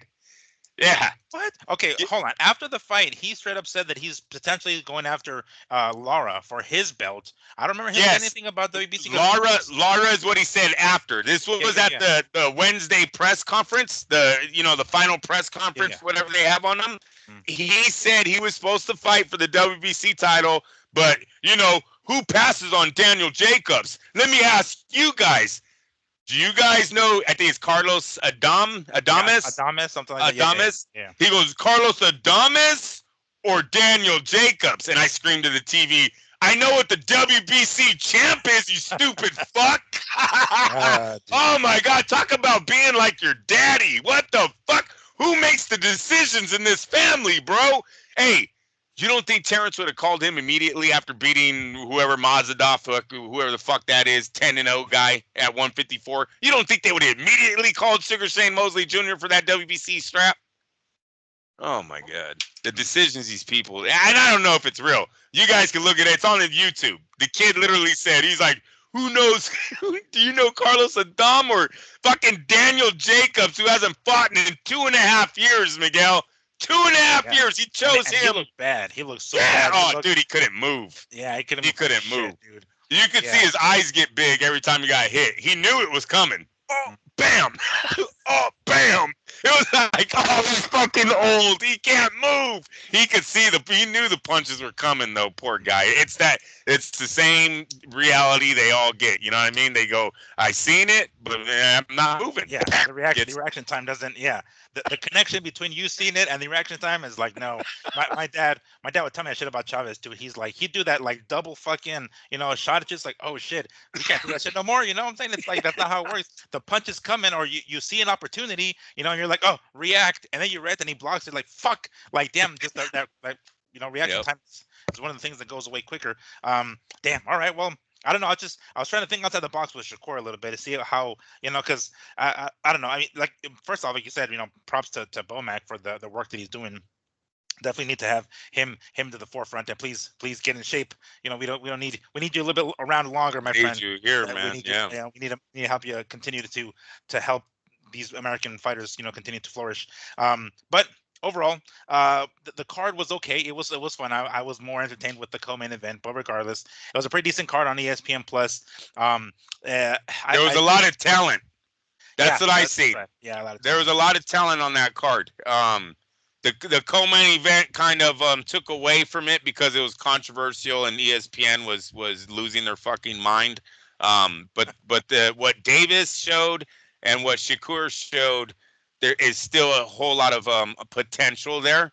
And for Shakur, it's just about moving him up and seeing if he's still that special. Because if he is, bro, if you can't touch this kid and you're fighting the best of the best, man, is he going to have a long career because he doesn't get touched, Yeah. And I thought like this was maybe like after he beat Valdez, I thought, you know what, this dude, if he moves up, and I knew it was going to happen eventually. His next fight, I think he missed weight, but he didn't give a fuck because he's going to move it to 135 anyway. I thought this dude beats everybody at 135. Like, I think he beats everybody at 135. I think he beats, and this was at the time that Lomachenko didn't have a belt, but Lomachenko's on the way out already, so he's on a little bit on the older side. So I'm thinking even now, even with Lomachenko as a champ, looking at all the champs, I think Shakur takes it. Shakur beats him. That's how good I think he is. Right. It may not be the most entertaining fighter. He might not be the guy who's knocking people out left and right. And, maybe that's that's what we're so used to now. You know, when we don't see guys, and a lot of fighters get criticized for that. Like going back to when we had a good, you know, heavyweights, American heavyweights, we all expected to see guys like Tyson. You know, when we saw a powerhouse like Tyson take people out, we didn't appreciate Evander. You know, and that's what sucks. So I think right now we need to maybe take a step back and be like, all right, look, we have Tank knocking people's asses, you know, clock cleaning, but we have to appreciate Shakur. Yes, he's not going to be the most entertaining dude, but we have to appreciate how much of a challenge he is compared to everybody else. So I know I it was an guarantee okay you, fight. Miguel. Yes. I guarantee you, the day he beats Tank, he'll be number one on the pound for pound list, and that'll be everyone giving him his dues at that time, right? It's just about, can he look this special against a better opposition? Right now, we're a little frustrated because he's not knocking out the guys that we're expecting him to knock out. But if he can keep the same talent against the elites, then what he's doing is special, because that's just all it would be. These are these guys, like you said, when Tank touches you, he knocks you out. Then the guy goes 12 rounds with them and beats him on points, and be like, damn, it's one of those. It literally would be Pernell Whitaker all again. He's more closer to Pernell Whitaker than Floyd. He is. It's going to be a Pernell Whitaker type. Just never, you guys, look up his record. Never knocked out a high A+ quality opponent. 12-round decision every single time. Yet you guys all had him number one pound for pound, and you guys also have him number one. A lot of you guys have him number one in the lightweights over Roberto motherfucking Duran. So shut the fuck up about, he ain't got no power. He ain't got no power. You going decisions. Stop it, right? Number one lightweight in the world over Roberto Duran. And Chavez, which I think is bullshit. But you guys always just say, this is what they say. This is what the historians always say. Oh, Chavez wasn't at lightweight long enough. That's why he's not on the list. Whatever. He beat Jose Luis Ramirez. He beats Edwin El Chapo. Edwin Rosario. There you go. Yeah. Rosario had the highest knockout ratio in lightweight history the time Chavez knocks him out. And fucking Jose Luis Ramirez has a win over an undefeated Pernell Whitaker right after the Olympics of winning gold. They say, oh, it was a fixed fight in France. Get the fuck out of here.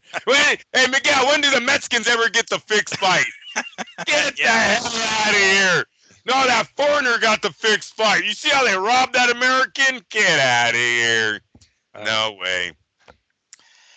Well, that brings us to the last pay-per-view. I won't say the last pay-per-view, but the last card on the list of the fights that happened this weekend. Stockton, California's very own Nate Diaz stepped into a boxing ring for the second time. The first was against Jake Paul, to take on Jorge Masvidal, Game Bread, as his nickname is. For those of you who might be MMA fans or UFC fans, these guys fought back in, I want to say 2019 in the UFC. They fought in New York City in Madison Square Garden. MMA in New York City is still relatively new. They only legalized it in like 2016, 2017. So it's still pretty new. The fight turned out to be a ref stoppage or a doctor stoppage because Nate got cut pretty bad. And although he was fine and he could see, the referee or the doctor stepped in, they're like, oh, that was horrendous. Fuck it, call it in a day. So they called it. For those of you who might not recall, this was actually the same night that Kovalev lost to Canelo, when these guys were basically just waiting for that fight to end. As a matter of fact, in the arena, because I did attend Canelo versus Kovalev as a member of media, I was in the media room, and people who were coming in and out of the arena were like, yeah, they're actually showing the UFC on the fucking big screen. They're kind of waiting for that fight to end before Canelo will step out of the ring. So that was a little bit of history for you.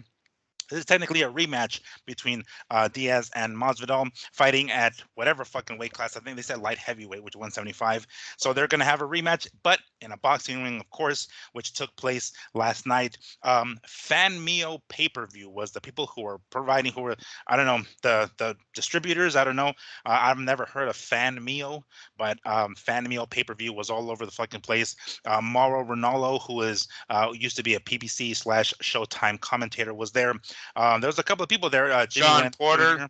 Jr. Sean Porter was there. And Junior PBC guys. So when I see that, I'm like, oh, really? And it's kind of funny because there was this guy, one of the not the guys who are color commentary, but the guys up here, kind of like where Brian Custer used to be.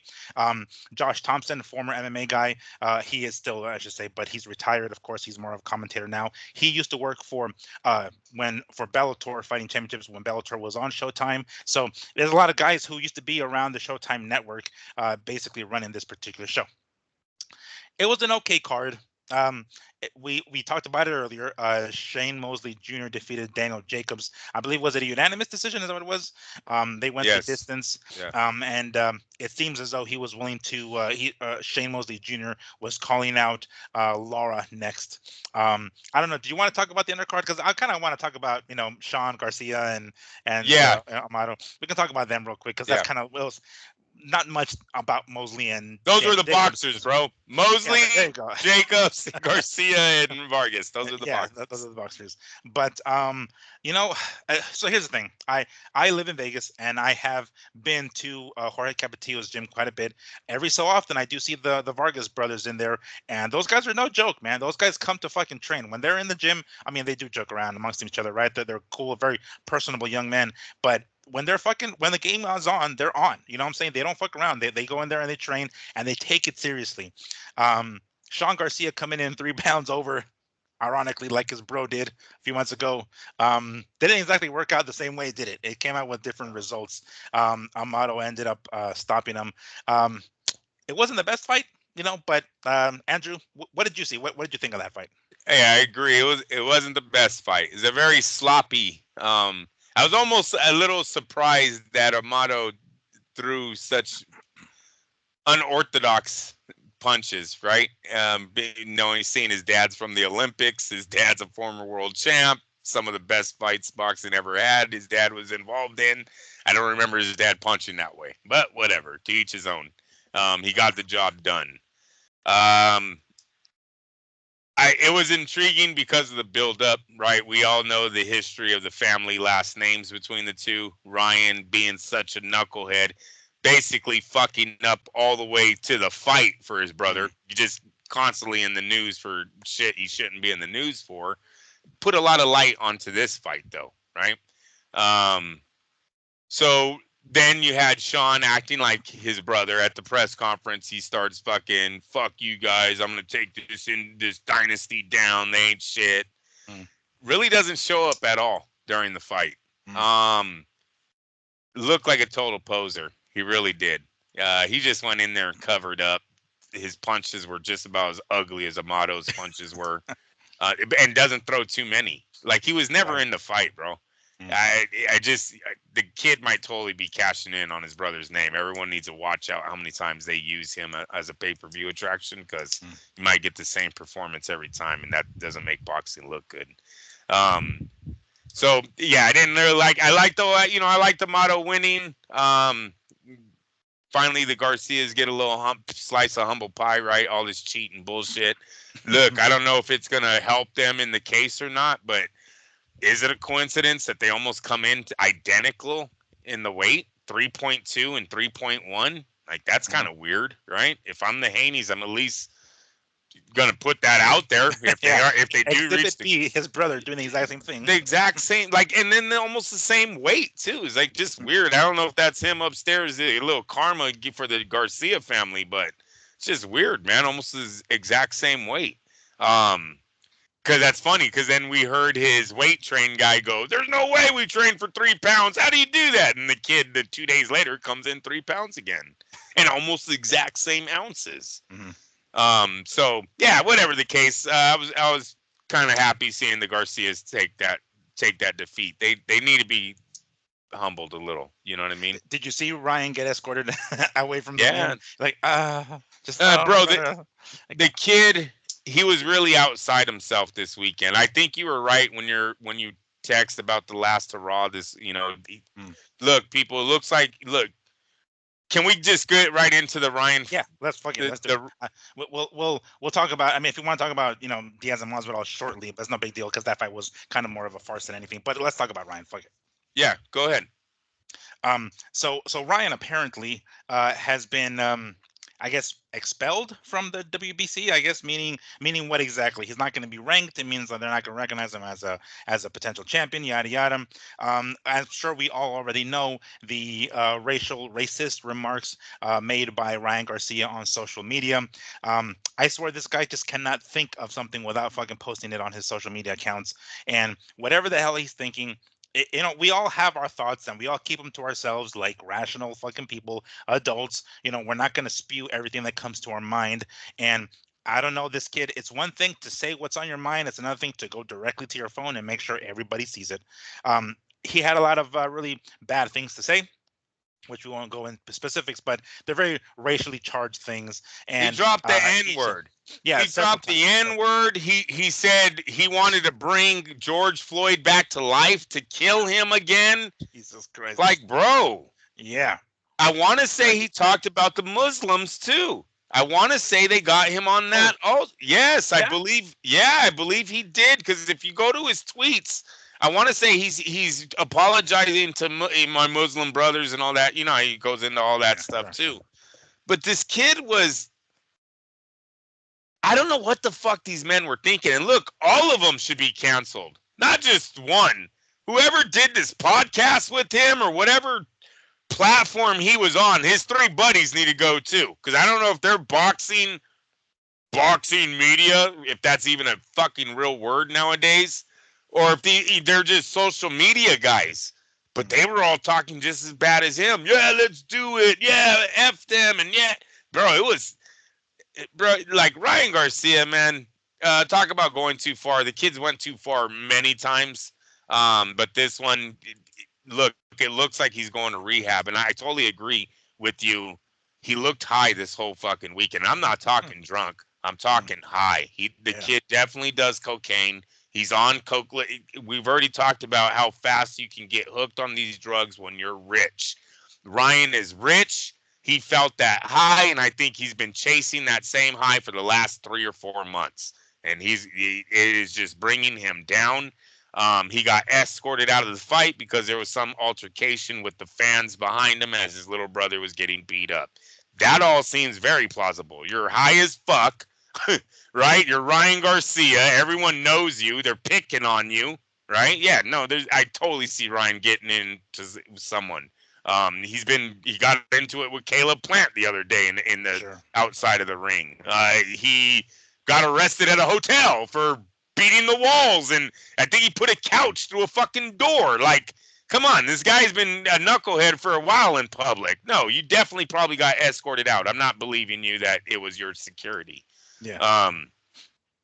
So yeah, it's I don't know what's going to happen to him on this. Definitely think he's going to rehab on Monday, tomorrow. I think he checks in, and he's got a year. I don't know if he's going to post it. He probably will, but he's got a year. Yeah, no. Knowing him, I mean, unless they take away his fucking phone, they're like, all right, look, we're only going to give you permission to use phone. It's almost like you get your one phone call a day kind of thing. It's like, yeah, you can use your phone for a certain amount of time. Because, like, I mean, if you look at his apology, you can take it with a grain of salt, whether or not it's sincere or not. But at the very end, it's certainly very telling that at the very end, he's like, oh yeah, I'm gonna rehab, by the way. Just very casually, kind of like throws it at the very end. It's like, look, fool, apologize, go to rehab, get your shit straight. But the fact that he kind of throws that in at the very end, kind of just in passing, be like, oh yeah, I'm going to rehab, yeah, sure. So anyway, I'm sorry about us. It's like, no, dude, that's kind of important. We kind of need to know that, and we need to know that you're serious about that kind of shit. Because when I see him toss it in at the very end there,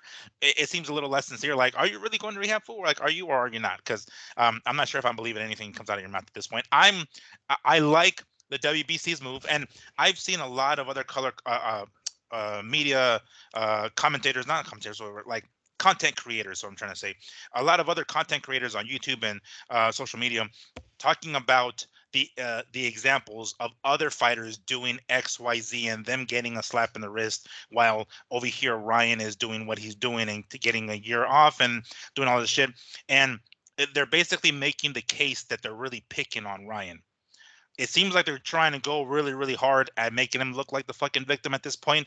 I'm over it. I don't believe a damn thing this motherfucker says anymore. So I like the fact that WBC is taking this stance. I don't know whether they've done it with other fighters, because again, they make these examples of other fighters. They come up with them. I don't give a fuck about those other fighters. This dude is going overboard like 10 times over, is arrogant as all shit with it. He's going to have to pay the consequences at some point, and these are it. I've said it before, and I'm going to continue saying it. Boxing just needs to boycott Ryan Garcia. That's right. That's like right. I know fighters want to fight him because he's a money guy, and they're like, people will watch, people will pay pay-per-view dollars, but the headache that comes with it, the possible liability of the fucking press conferences and the weigh-ins and all that shit, it's just not worth it anymore. The juice is not worth the squeeze. Boycott the shit out of fucking Ryan. WBC's taking that first step. I don't want to hear other fighters even talk about fucking Ryan at this point. It's just like, let's just forget about his ass. Go get clean, and and then once you're clean, make sure, because when he comes back into the testing, the circulation, boxing circulation, you're going to have to test positive for a certain amount of time. I'm sorry, negative, for a certain amount of time before you even get your next fight. So I don't know. I just, everybody's talking about Ryan. I get it. Everybody wants to have a potential fight with him because of the money that comes with it, but it's just not worth it at this point. Seeing what we've seen with Devin Haney and everything, let's forget about Ryan at this point. Boxing needs to just forget about fucking Ryan. One, you took the argument right out of my mouth. I was gonna make that public announcement, and you took that. No, that's hey, dude, that's it. It's time to put him away for a while. If he's not in a boxing match, I don't think we should. See, the problem with the boxing media right now is we're only getting credentialed if we get clicks, right? And everyone knows that Ryan's shit gets clicks. So they keep reposting it. They keep reposting it because we're clicking on it. They need to be, you need to bite down and not get your easy clickbait from this guy. And just everyone turn away from him. Let him talk all he wants on his feed and not give into it. But unfortunately, that probably won't happen. But I agree with you. That's what needs to happen with him, because it's all been bullshit, man. Everything this kid has done. Look, he really messed up with the George Floyd thing, because that was a whole movement, right? So you're now burning bridges with companies that were behind that movement, organizations that were behind that movement, in California being one of the biggest behind that movement. Don't know if Ryan's going to really be like the next time he's over here trying to get people to look at his fight or wants an investor. Remember, they were saying he was losing contracts during the Devin Haney thing, that there is people like, you know what, I don't think we want to work with this guy right now. He's maybe mental. He might be an alcoholic, might have drugs. And it's only been getting worse. I can't see how any company would be like, yeah, let's make him a spokesperson for us. Yeah. At our next business meeting, you think we have Ryan Garcia and Russell Wilson in the same room? Yeah. Don't think it's happening. Yeah, I don't think it's. Ryan, there's a podium. Go talk to us, please. Yeah. I love Jesus. Kalo's playing his wife suck my dick. You know what I'm saying? She blew me. He's a fucking moron, dude. The kid is. Oh, man. Afterwards, he's like, man, fuck that. Fuck Caleb.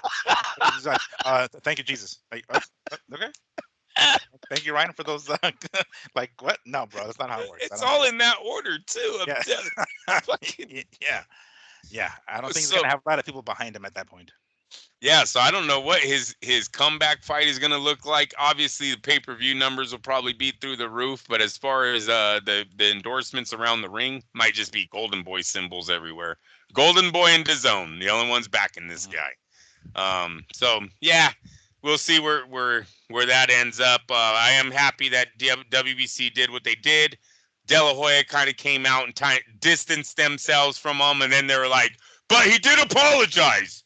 So we will work with him. So if you want to come back to work, bro, just come right back. Like, they did put that at the very end. Like, we love that he's on his comeback to comeback though, because he did apologize. And it's like, yeah, Ryan, have no idea about his future, man. I really don't. No, I hope that he's sincere with the apology. I hope that he is going to rehab so he can get his shit straight. Fuck boxing. Forget that. Just get straight for your own damn self, homie, because you're about to fly off the rails here very soon. And my dad talks about, he's like, he's going to be just like, Adrian Broner. He's going to end up just like Adrian Yeah. Broner. I'm convinced it's going to end up worse. This dude is going down that downward spiral quicker than fucking, Broner.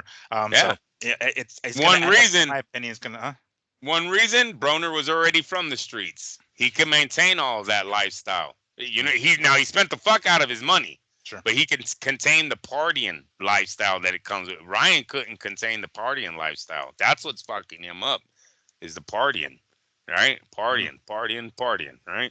You too drunk? Do a line, bro. You'll be fine. That's what's fucking him up. Mm. Yeah, well, that's one thing that I saw this weekend, and I thought it was cool. I wanted to make sure to bring that up because we're kind of to the point where we're Ryaned out from just, if we're not talking about him in the ring, it's like, oh, goddamn it, now what? But in regards to Ryan and his former team, I didn't want to bring this up, but actually, you know what? Let's talk about. I was gonna jump the gun here. Let's talk about Masvidal and Nate Diaz. So it was a 10-round fight, which I was surprised. I actually thought they were gonna go like 8, the way it has been with some of Jake Paul's previous fights. I thought, okay, they're gonna go 8 rounds, no biggie. But they went 10. I was like, oh shit, because it's hard to get fighters to get to 10 rounds. You know what I'm saying? Like when you guys are coming up, especially young guys, you start them off right at the 4 rounds, the 6 rounds, the 8 rounds, and then at some point they become 10s. It's like, oh shit, when you see a guy's fighting a 10-round fight, that's kind of when he's already more advanced. I saw these guys going 10, and I was like, wait a second, these guys are gonna go 10? What the fuck?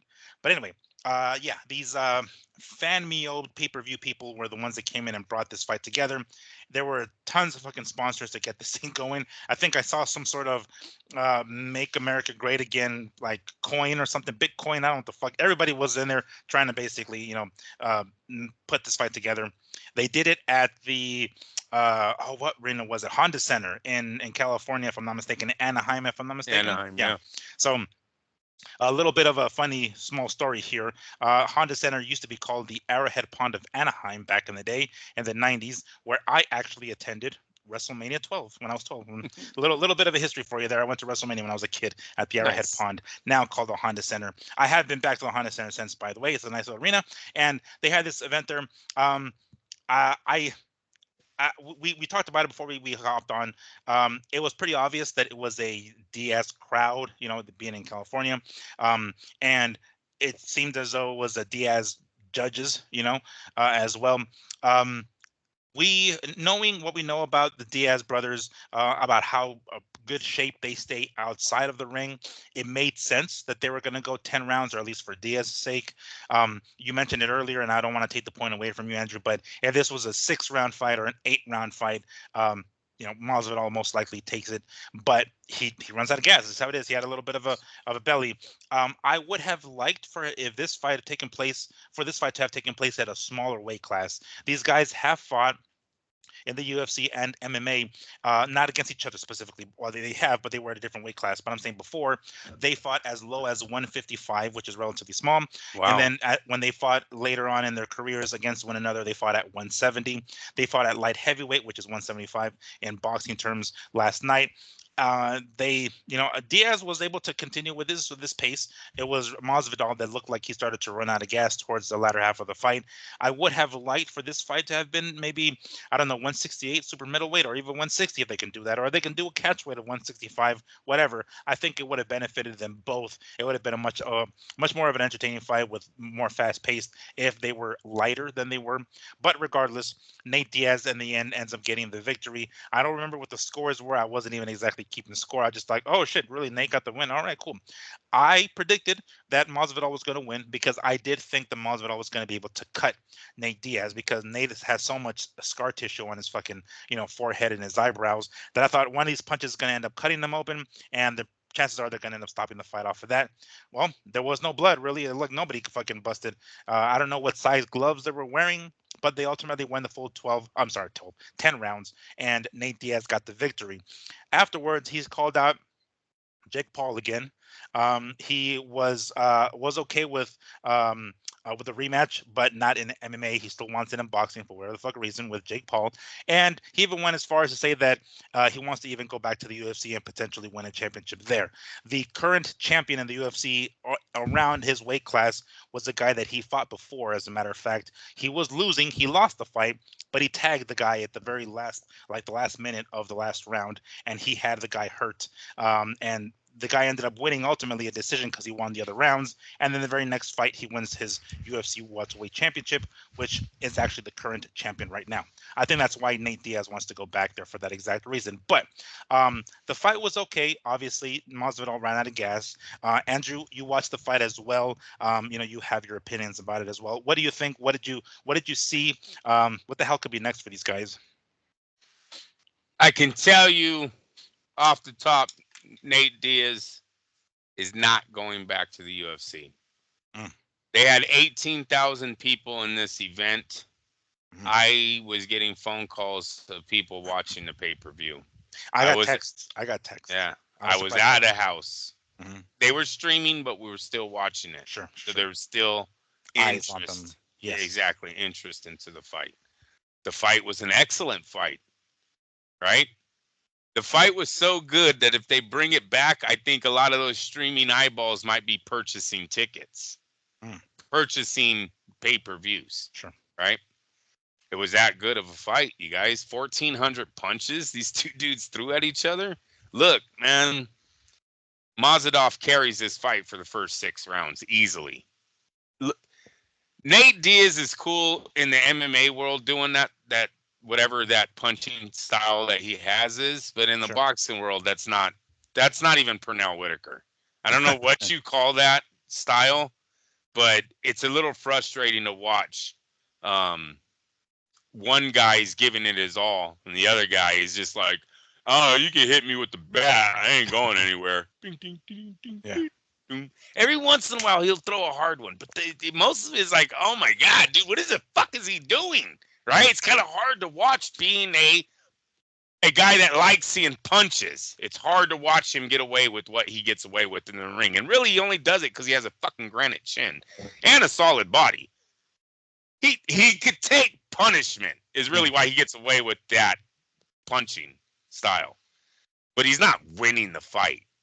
For fuck's sake. How can you give a guy a round who well, the other dude is making his head go this way and that way, and every once in a while he rocked him. To say this fight was even close in the last 4 rounds is kind of like, whatever. I didn't like it. I felt bad for Masvidal. Masvidal should have known he wasn't going to go 30 minutes. Damn it, he should have known he wasn't going to go 30 minutes.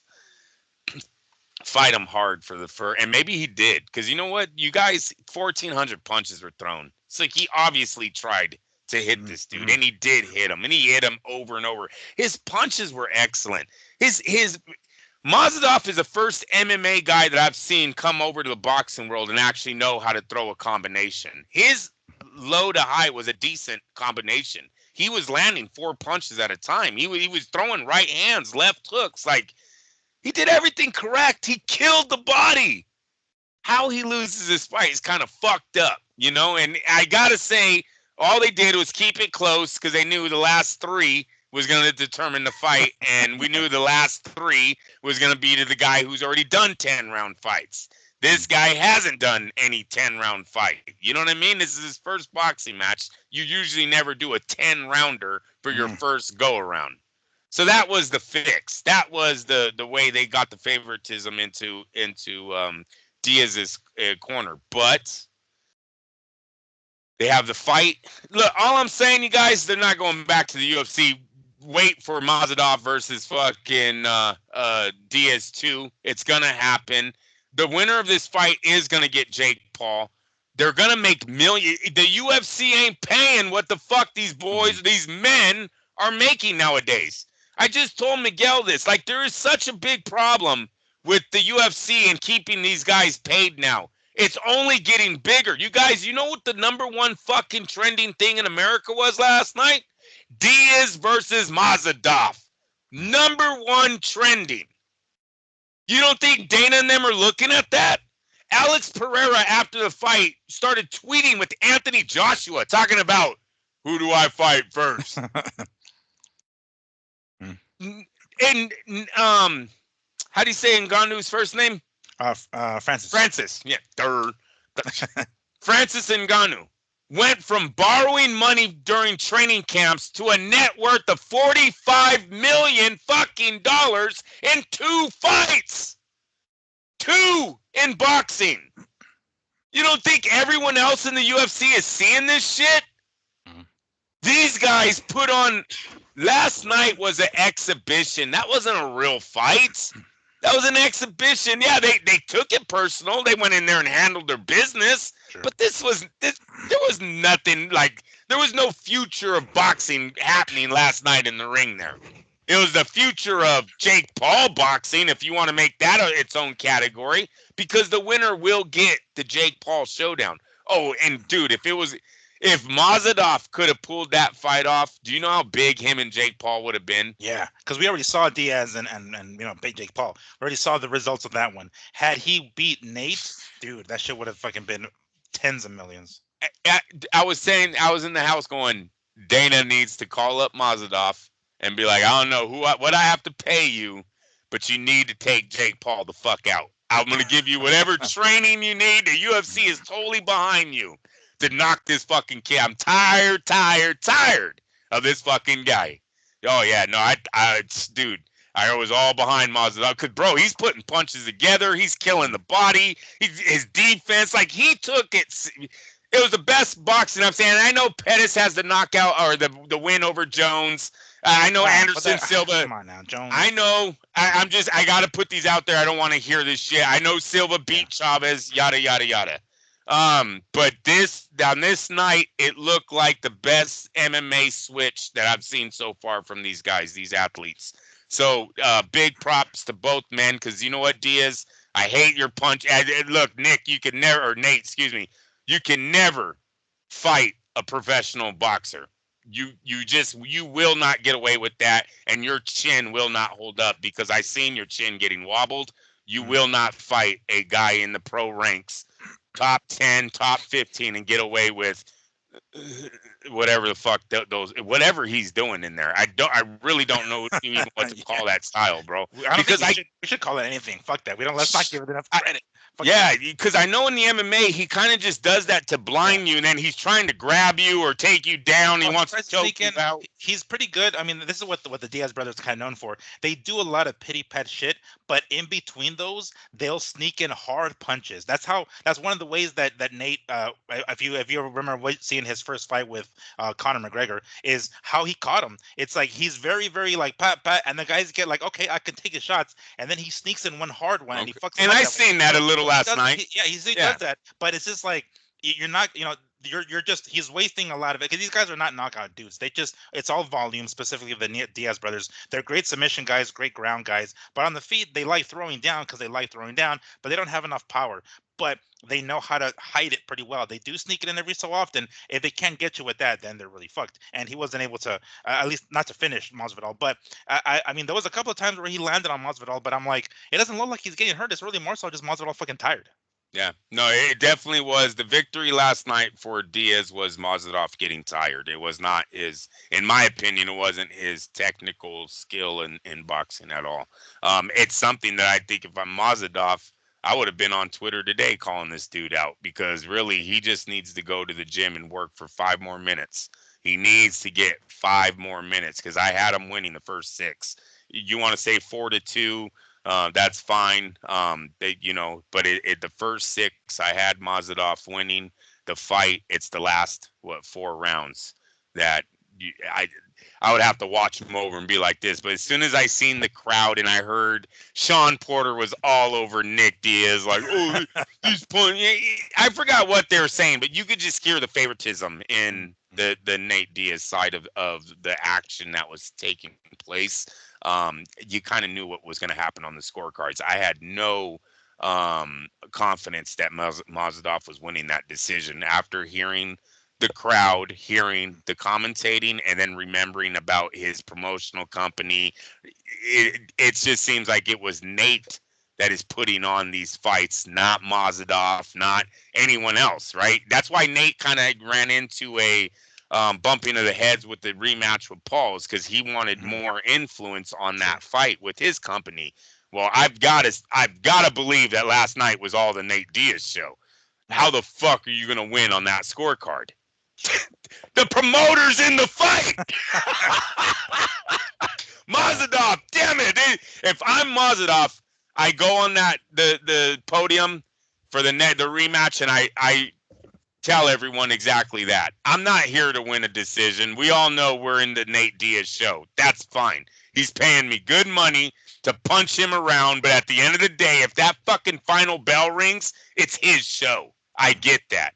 I'm knocking your ass out, and then just run with that, everyone. Because, dude, these guys fought at the press conference. They both look badass, right? They come from different parts of America, both bad boy characters. It works. It all works. I'm in. Bring back Sugar Shane against the WBC champ. Why not? You know what I mean? I don't know who the fuck Carlos Adames is. He'll probably fight on there. I know who he is. Don't get it twisted. But fucking, I'm just saying he's probably at a price that they can work with on, because I think these guys make money. I'm serious. The way that crowd, 18,000. Yeah. They sold out the arena, and that's a big arena, dude. That is a fucking 18,000 plus, bro. Yeah. It's more. Here, just kind of give you an idea. The MGM Grand Garden Arena holds about 15,000 for a little bit more, I should say, for like a wrestling or a boxing event. The Mandalay Bay does about 17 max. T-Mobile does about 20. I think the Honda Center can do 20, but I just didn't reach it last night. But still, 18 is a lot, bro. That's a fucking pretty packed fucking house. And if you remember, they announced 15,000 at the beginning, right? It's like 15 or 16,000, and then during the telecast, they go, "We have breaking news. They're now saying 19,000 people are there." They actually added like a couple thousand to the attendance. I don't know if they start selling more tickets. I don't know how the fuck that works, but they came back with an even higher number during the fight. Yeah. Yep. Well, the arena definitely looked packed. The arena definitely looked like it was fucking packed. So that's all right. It's intriguing to see how this goes.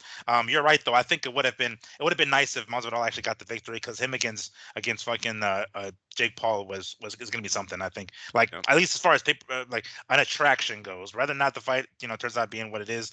But we all know that there's gonna be a lot of people behind Masvidal when it comes to Jake Paul. Which is one more thing. I guess I want to top one of the last topics that we can kind of like cap the show off is the Canelo Sweepstakes that seems to be coming to an end. It seems as though we have two finalists, like we can call them, as far as potential Canelo opponents. We have either Edgar Berlanga being one guy, which I think that's probably the direction they're going to go, because if we have ourselves a fight between those two guys, it's going to continue the Puerto Rico versus Mexico rivalry. So I think that might be the direction they're going. But if that's not the case, we have also Chris Eubank Jr. He has a lot of experience already. I know a lot of Americans don't know him just because he's an English guy, and he's fought for the most of his career over in the UK. But pretty solid guy, top guy, a little bit of a taller, lanky dude. Has fought primarily at 160 for most of his career, or at least the latter part of his career. And he's has fought at 168 a couple of times, so it's not exactly foreign to him. I'm sure he has no problem making 168 again in the event that he does win the Canelo Sweepstakes and ends up fighting him here. But it's looking like either Berlanga or Chris Eubank Jr. I prefer Berlanga of those two. I know we all want to see him fight Benavidez. We say 100 times over, so that goes without saying now. We obviously want to see him then. But if that isn't going to happen, and we're looking at Berlanga or Chris Eubank Jr., I'm going to go with Berlanga. I would much rather see that fight. But that's pretty much the news that I've read. What have you seen lately, Andrew, about this fight? Yeah, it's coming down to Eubank and Berlanga. I've got to think the Prime thing is out then, right? Because neither of those fighters are under Prime, PBC or the Prime platform. No, they're actually both the Zone, because right. So does that mean that? So is that kind of a tell that Prime and El Heyman aren't in a good place right now? Yeah, I didn't even think about that yet. It seems as though that's the case because none of those guys are, PBC guys or guys that have worked. I know Chris Eubanks is with Matchroom, and Yep. Eddie Hearn, that's the zone, and then Berlanga as well over there. So wow, yeah, it looks like well, I guess the zone and Matchroom has won the Canelo Sweepstakes because it's going to be one of those guys. That's I didn't even think about that. It seems like that might be the case. Yeah. Yeah. So with that happening, I'm gonna lean more towards Chris Eubank, and this is the only reason why. I Mm. think you can sell more tickets in the UK. They're definitely not doing that fight in America. I think that remember Canelo in the beginning was always supposed to go to the UK. They even had plans of him fighting in Ireland at some point because his grandpa's Irish. He lives in Mexico, but he's Irish, right? He's Yeah. from that war. So they were even talking about him doing a fight in Ireland at one point in his career. Well, why not take it to the UK? I mean, Chris Eubank and his dad are very known out there. They sell a ton of tickets. You bring Canelo to face him, I think that's a guaranteed sell for them out there. And then you'll get whatever American pay-per-view buys that you get off of the DAZN platform, and that's how they'll pay their two fighters. Berlanga is just not that far marketing wise for DAZN to eat Canelo's paycheck, and Berlanga's probably going to want to raise, right? I don't think he's going to come in for the same amount of money. So DAZN kind of has to find a way to pay what 40 million guaranteed. I think for both guys, you have 5 million maybe going to Berlanga and 35 million going to Canelo. Mhm. So they would have to, and that's a lot of money to start out in the hole with, right? So they kind of need Berlanga needs a breakout fight. He really does. He doesn't have it yet. They've got to try to go in and get someone on the DAZN stable that can and put him maybe on the undercard of Eubank versus Canelo. Tell him, look, this is your last fight that you're going to get paid only $1 million, but that's all we got for you. But if you win this fight, your next fight is going to be Canelo for this amount. You know what I mean? Try to work a deal where they can get him on the undercard against a notable opponent. Even they would be at 168, right? Yeah, super middleweight. Yeah, he probably should be looking at Caleb, man. And if they can't do that fight on the undercard, then the zone needs to try to. They've got to get him an opponent that's going to get him some notoriety to fight Canelo. He's right there at the doorstep. We got to kick in this door now. What's the opponent that's going to get Berlanga known? You know what I mean? Um, Munguia, would that be too much of a jump against somebody no, like that's Munguia? not. That's not. No. And that's a great name. I forgot all about Mungia. He's with DAZN too. So Mhm. yeah, Yeah, it's easy some. fight to make. Yeah. Yeah, dude, it's an easy fight to make. That's something like that. They need to get Berlanga into a fight like that. It'll be all over Mexico's media Mhm. too, right? So then that gets him more known. Even if he already is, it just gets him more settled in over there as far as the matchup with Canelo. So yeah, definitely like the Munguia fight. Right off the top, that is probably the number one guy he could go after for this final Canelo Yeah, opponent. for the breakout win, that's because that's what Yes. he's. That's why that's one of the reasons why I didn't want that fight to take place. Munguia and I'm sorry, not Munguia, Berlanga and Canelo, because I thought, well, what the fuck has Munguia? But gee, I keep saying that Berlanga. What has Berlanga Right. done? Like, where is his like? Oh shit, I've arrived fight for him to be like, yes, okay, now I can plant the fucking the flag and say I want this Canelo fight because X Y Z. I beat this motherfucker. I've earned it. As of right now, basically, well, since he's signed with Matchroom, Eddie Hearn has been basically doing his same formula, just feeding English guys to him, and he's taking them out. That's what it happened with Canelo. It happens all the damn Right. time. So, for him to have some sort of breakout win like that, for them to be like, oh shit, fuck yeah, and then that the Mexico Puerto Rico rivalry gets super hot. Like, but until then, it wouldn't be a bad idea.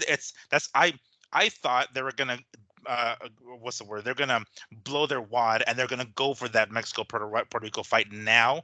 But that's a much better plan if they choose somebody like Chris Eubank and they go to the UK to sell out a fucking arena, whatever the hell, which I'm sure they can do over there, and whatever pay per view buys we get over here, if there's any. Um, that's kind of a preparation. It's like, all right, we have ourselves.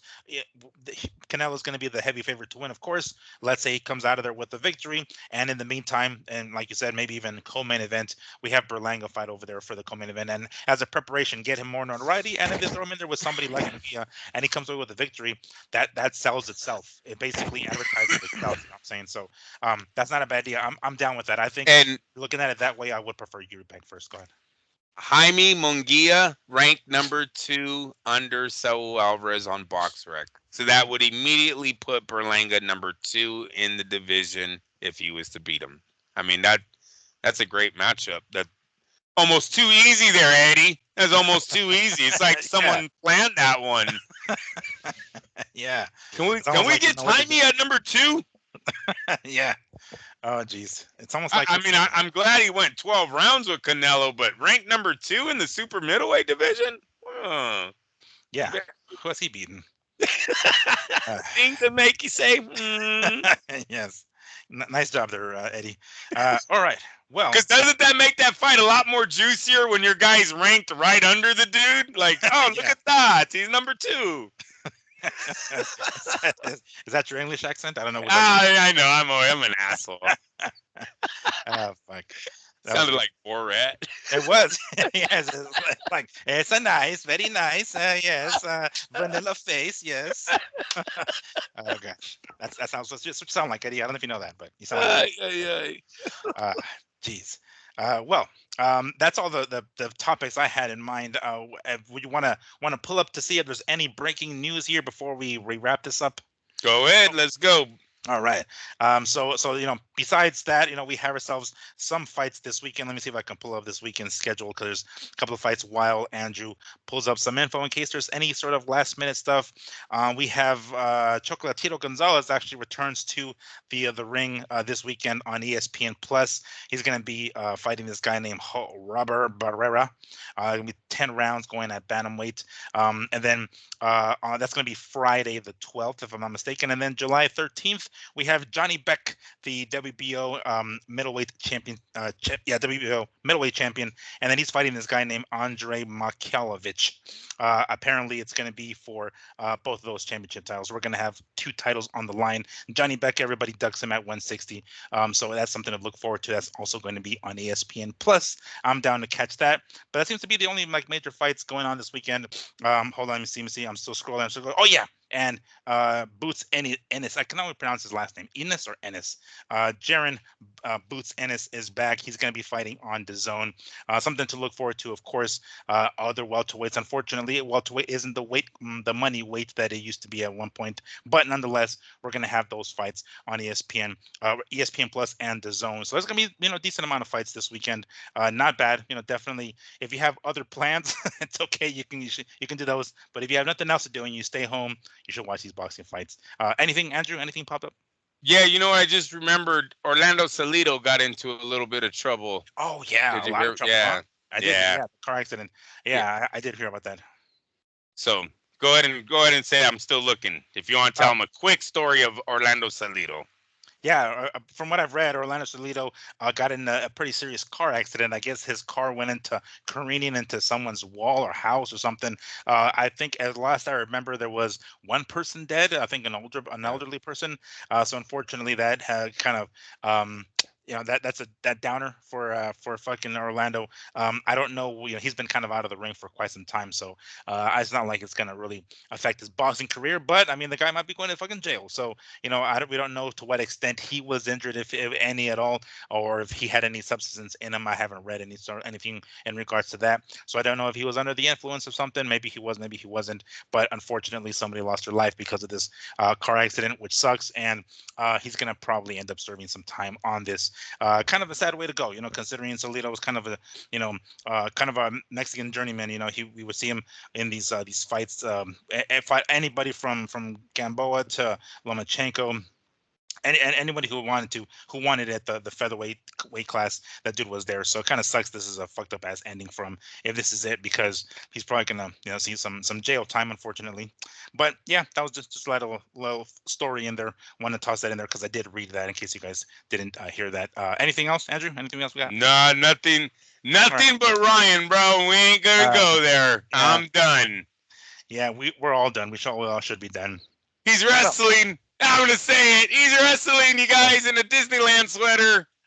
Ryan Garcia has entered the mat. Oh, what you talking about? He's putting it all over his feet. He's getting ready for MMA. He's wrestling now. Good Lord, this guy. Yep. But he's doing it in a Disneyland sweatshirt. It makes him look really soft. he's just a little too much of a handsome man in a Disneyland fucking sweater wrestling with another man. It's like, I don't know, bro. I don't look too much a warrior. You don't look like a gladiator to me. Yeah. That that little mermaid fucking overalls that you're wearing. I don't think it's gonna look good when you're on the mat, bro. Just an FYI. Maybe your wife put you up to that. I don't know. Maybe mama put him up. But anyway. Right on. Well, that wraps up our show here, Sunday, July 7th. Again, I hope you all had a nice 4th of July, and we sure as hell did. We will be back next week because, as I mentioned, there are some fights, some decent fights, I guess. Nothing major, but hey, if you have something else to do, by all means, you can do it. But if you have nothing else to do, you want to stay home, there's some fights on ESPN Plus and DAZN. So that wraps it up for us here. Thank you so much, as always, for joining us. And make sure to catch us up next week. Enjoy all weekend. Peace.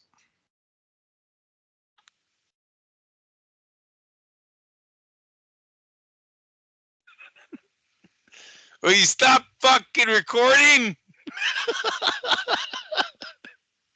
Oh my gosh, I don't know.